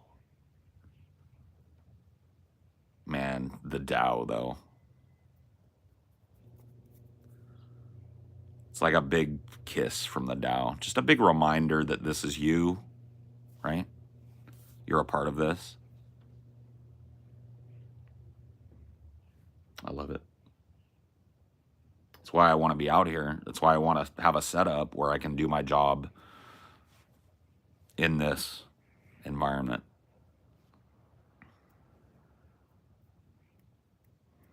Joe Rogan often pretends to be dumb in his podcast. You think he's a smart guy? Relatively speaking, probably reasonably intelligent dude. Like, I don't think he's a complete dumbass, but I also don't think he's a genius or nothing. They all fly off, yeah.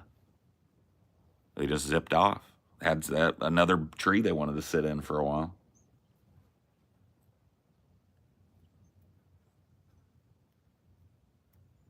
He's just gullible, yeah. Gullible, and he's open-minded. He's like a futurist. He likes to think about the weird, the esoteric, the conspiratorial, and you know. Talking to all those scientists and specialists make Joe Rogan smarter because he talked with them in depth. I don't know about smarter, but it definitely gives him the ability to reference things, right? It's not a bad thing to have conversations with people that interest you and that those people can help you to understand a complex topic a little bit. Like, it's not a bad thing to have those types of conversations ever.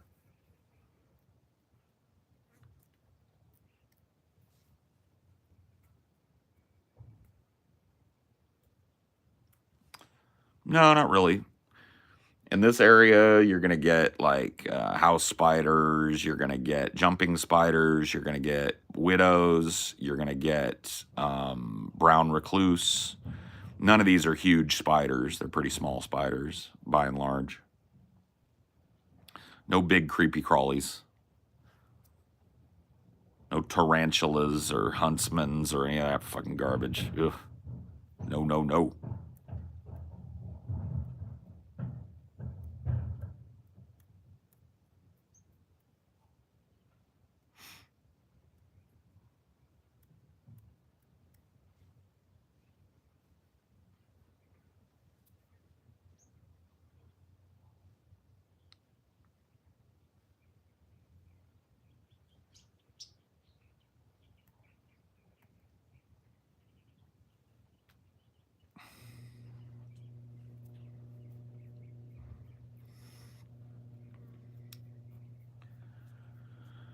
Aren't we all on some level? We've all believed in complete shit ideas at some point. Yeah, I mean, it's called childhood, right?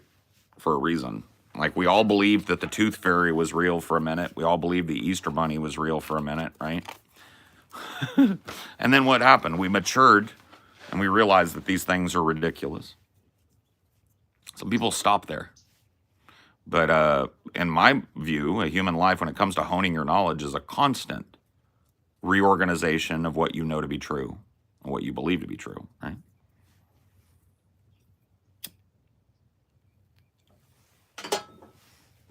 Paul, what is gree-gree? Kind of like a swamp, kind of like hoodoo, voodoo, Santeria kind of thing, right? If something got bad gree-gree, it's like bad juju, right? You don't mess with the gree-gree. Just another way of saying like bad hoodoo, bad juju. Just a kind of very particularly Louisiana swampy way of saying it. You got that gree-gree now. Look out for that loup-garou. You go down too deep out there in them swamps, you get that loup-garou. You stay out of that shop down there in the quarter. They do that gree-gree down there. You don't go into that shop now.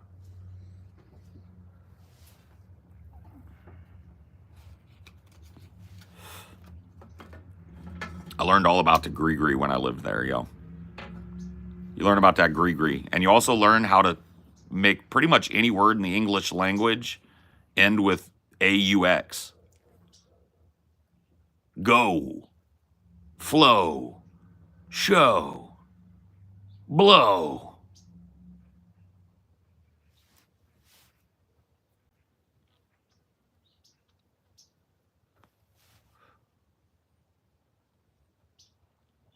I'm getting a little sunny salty.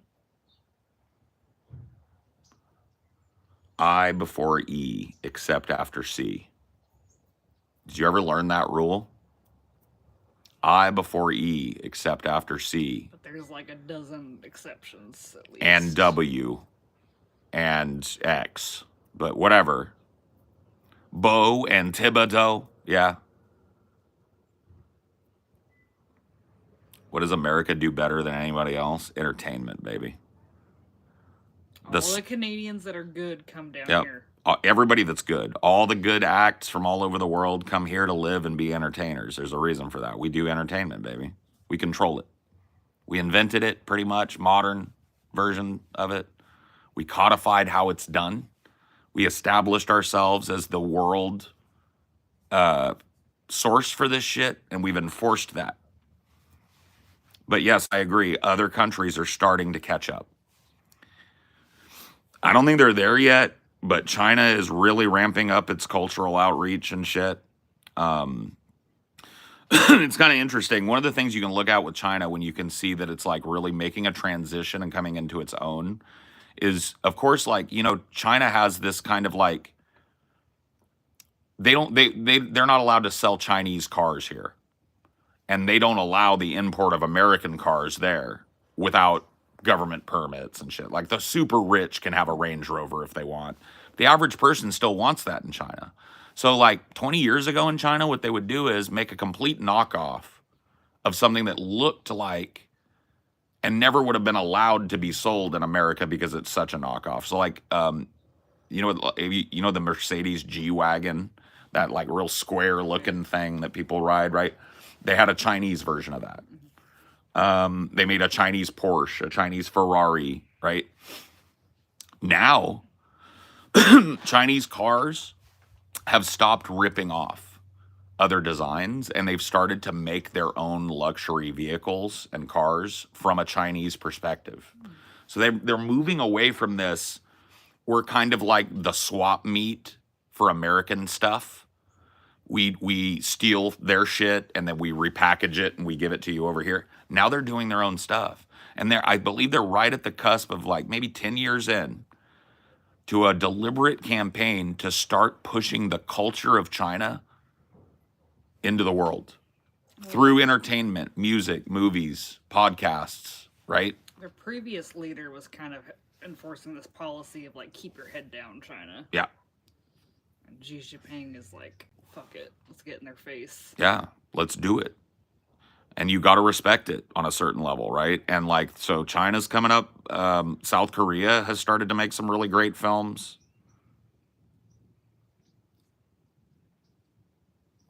India is starting to catch up. Indian cinema is starting to be really good. You know, a lot of these places are really starting to learn that like we don't have to like absorb this American cultural shit all the time. We can make shit from our own perspective, right? And what I'm seeing is like watching Chinese media, we're watching the three body problem, right? Is I think that Chinese people really value suspense in a way that maybe American people did early on in our movie craze, right? They drag it out. That melodrama of two people talking and a slowly unfolding plot point, they wouldn't be doing it if it wasn't what people wanted, right? And so their taste is not the same as Americans, as you might imagine. Same with food, same with dress, right? But it's starting to become a national stage thing. It really is. Like, we like their three body problem, but it is kind of a drag. We've been slowly getting through it just because it's so long. Yep. Because we're not used to it dragging that much. Yep.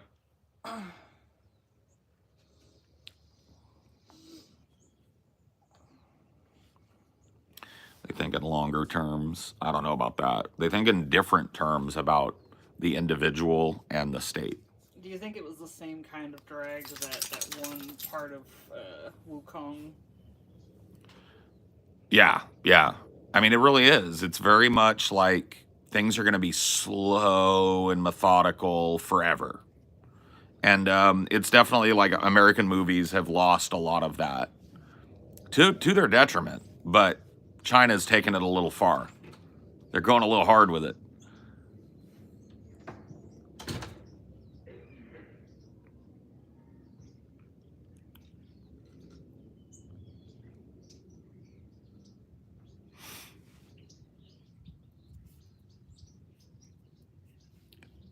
Well, ask a few people. There's some non-Americans in here. I don't think it's a flattering. I don't think it's a flattering portrayal. I don't think they look at us and think like, well, there's a well-functioning democracy. Pip pip and cheerio. The Americans are doing fine. That's great. Yeah, something tells me that they notice. They notice it's a fucking mess over here, bro. They know. Nobody's keeping that from them.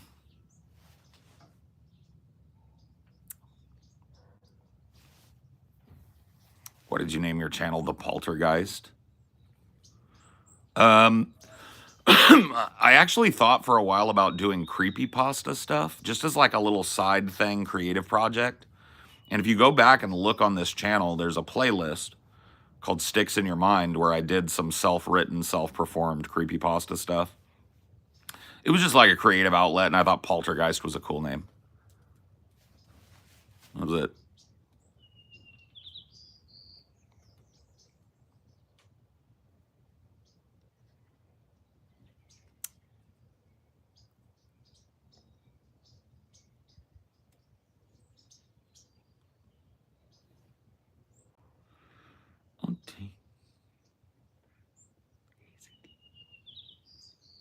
Hazy, lazy D. I'm going to be very slow in grabbing you guys right now. I'm going to turn around like this.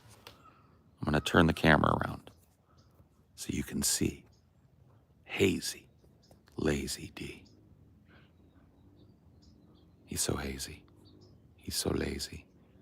He's soaking up the sun. Oh, that's a lazy D right there.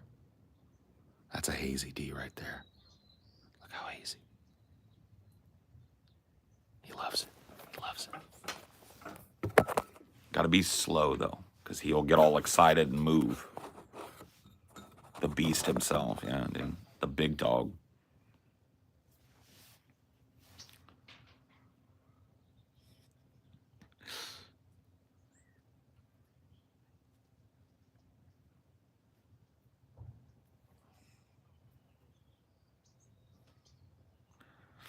Paul, is there such a thing as human rights in China? Yes.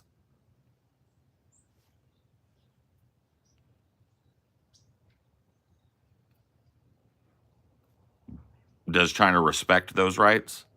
No.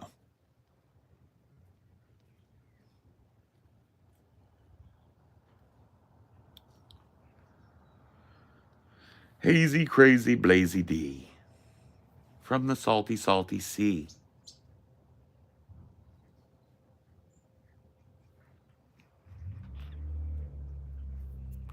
Hey, Paul, I know you like to slag off the UK, but did you know in 2020 we produced 36% of the worldwide medicinal cannabis? And we still keep growing. I stand by the fact that the UK has legit weed.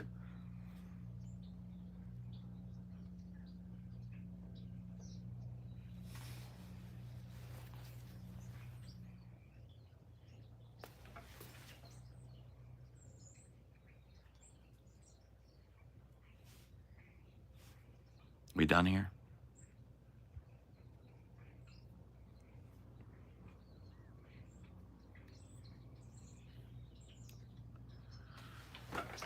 People be living in fucking La La Land.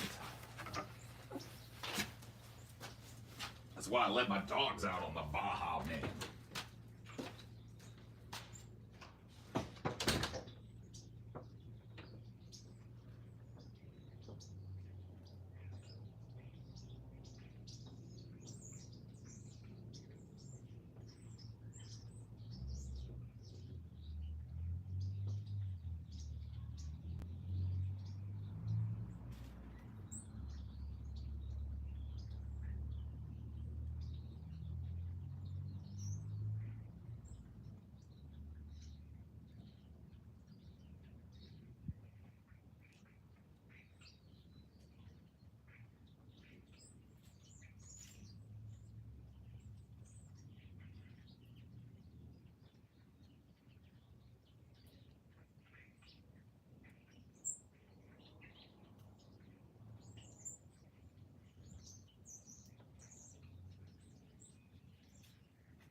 How can a prison be privately owned and run like any other business and the inmates used for slave labor legally?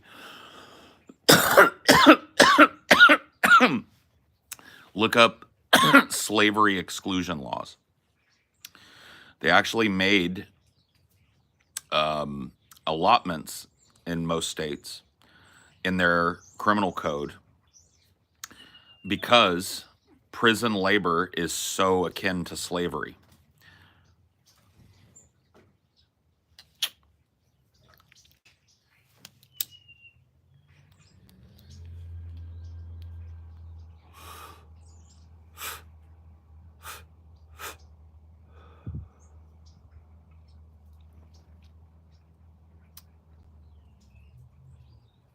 Would y'all ever do a episode on Harry? Nope, because I don't know who that fuck that is.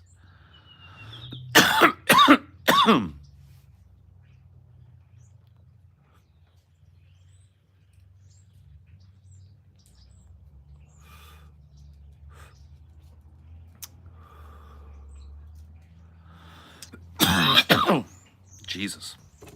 Some gassy fucking weed, dude. Nice.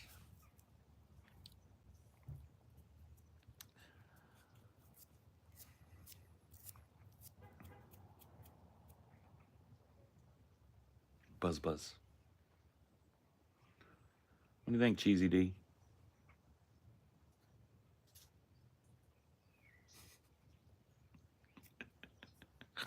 He's so cute.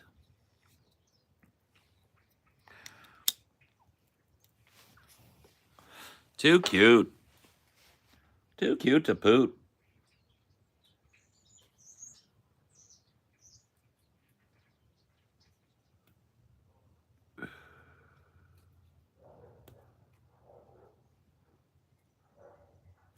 Buzz, buzz, buzz. Paul, what up? Just chilling, man. Just trying to enjoy my Saturday because tomorrow is a big, long recording day for us. Next week's going to be busy. So I'm just trying to enjoy my Saturday. We're just chilling, smoking a bowl. Trying to fucking ease the tension. Take the tension down. Take it down.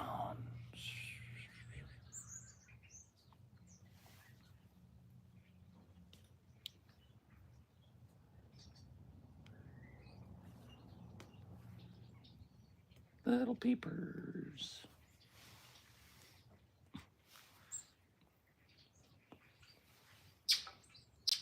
I have a next movie planned for a commentary. I'm not sure. We'll have to see. Yes, Ghoul. Yes. Surely. Without fail.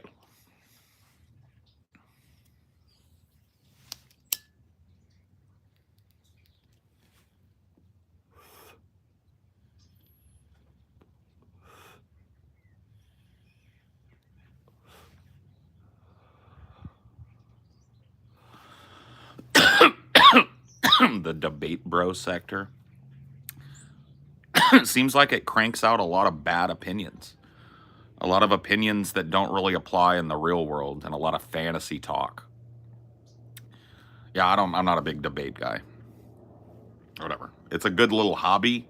It sharpens your ability or whatever, but like as far as like it informing reality, clearly it does not, right?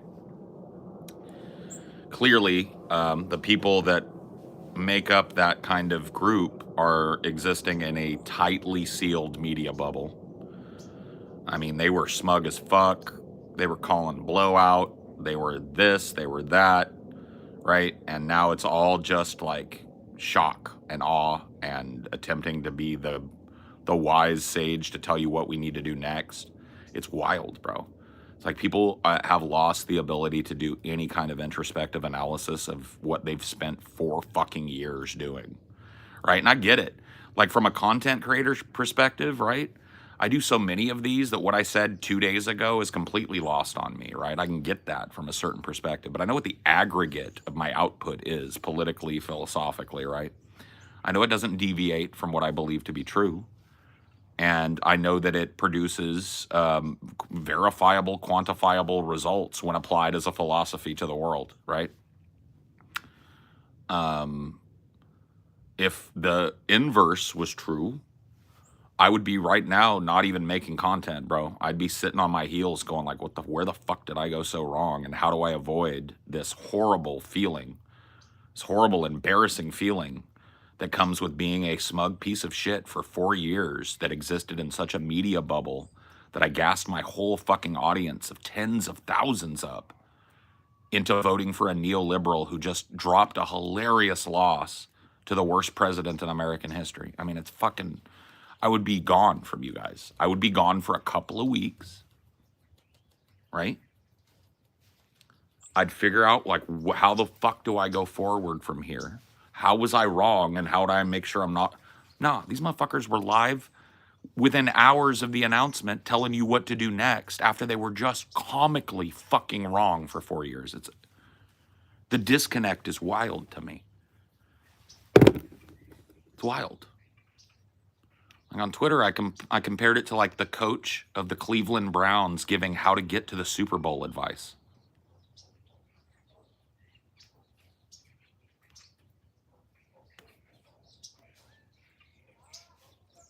Why would I listen to that?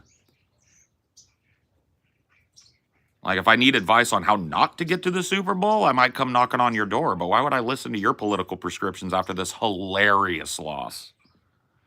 And 2 of them since 2016, too, by the way. Why? What do you have to offer that's real and tangible for a person like me? Because from where I sit, it's Donald Trump over and over again until you never learn, I guess. Yep. For a lot of people, that's the biggest act of political defiance this year, was quietly dropping that fucking palm tree and coconut from their bio. People pretend like they were always right. It's weird. People are allergic to introspection.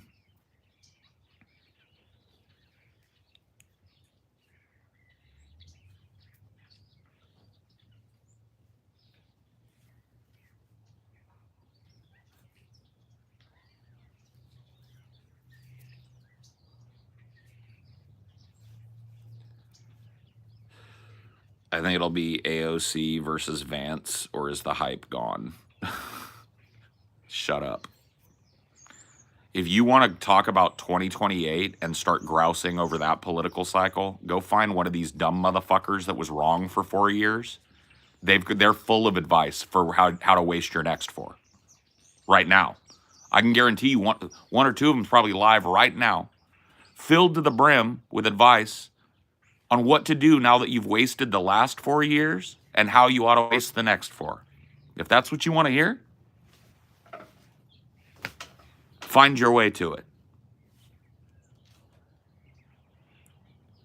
This ain't that. Got it? Good.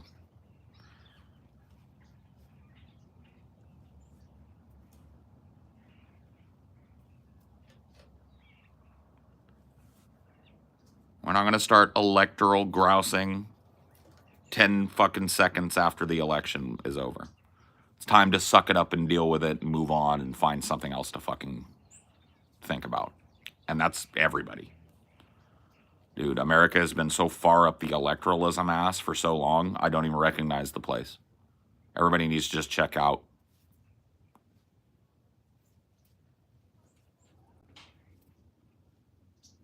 The post-election cope cycle. Yeah.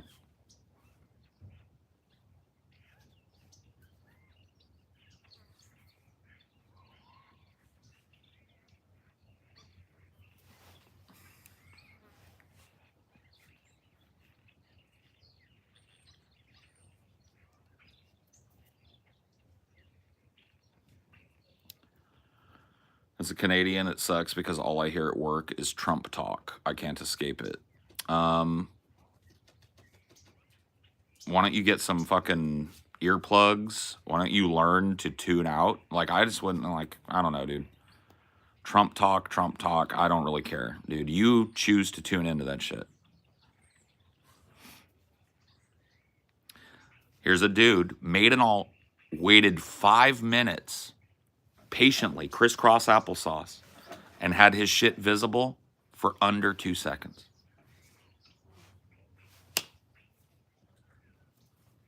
And now he's going to sit crisscross applesauce again and do it again. Oh. Crisscross applesauce. Eyes forward, hands folded in your lap, okay? Wait your turn. You will get your 1.5 seconds of comment. What do you watch on YouTube?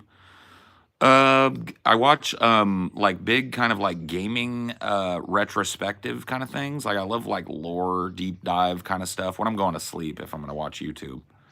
I like channels like where people build things with their hands or like fix things. So like I watch a channel called Wristwatch Revival where a person like takes these wristwatches that aren't running anymore and makes them run again. Shows you what he's doing as he's doing it. I like stuff like that. I'm really not big into like, I'm going to sit and listen to somebody's podcast. I just don't. That just ain't my thing. Yeah, I sleep to court cases, depositions, sometimes a book, you know, sometimes a YouTube video about Elder Scrolls or some shit, you know.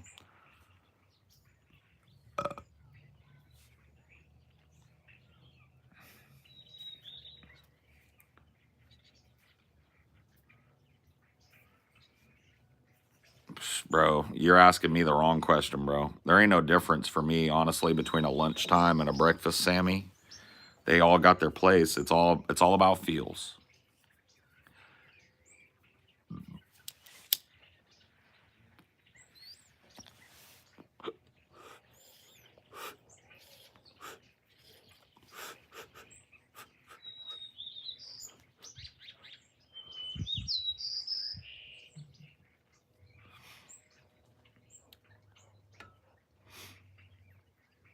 Nope.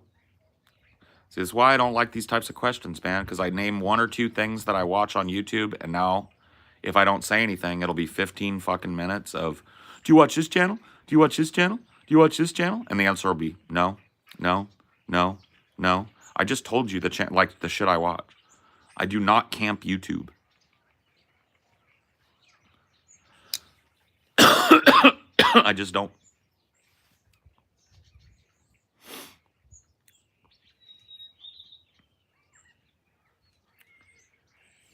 All right.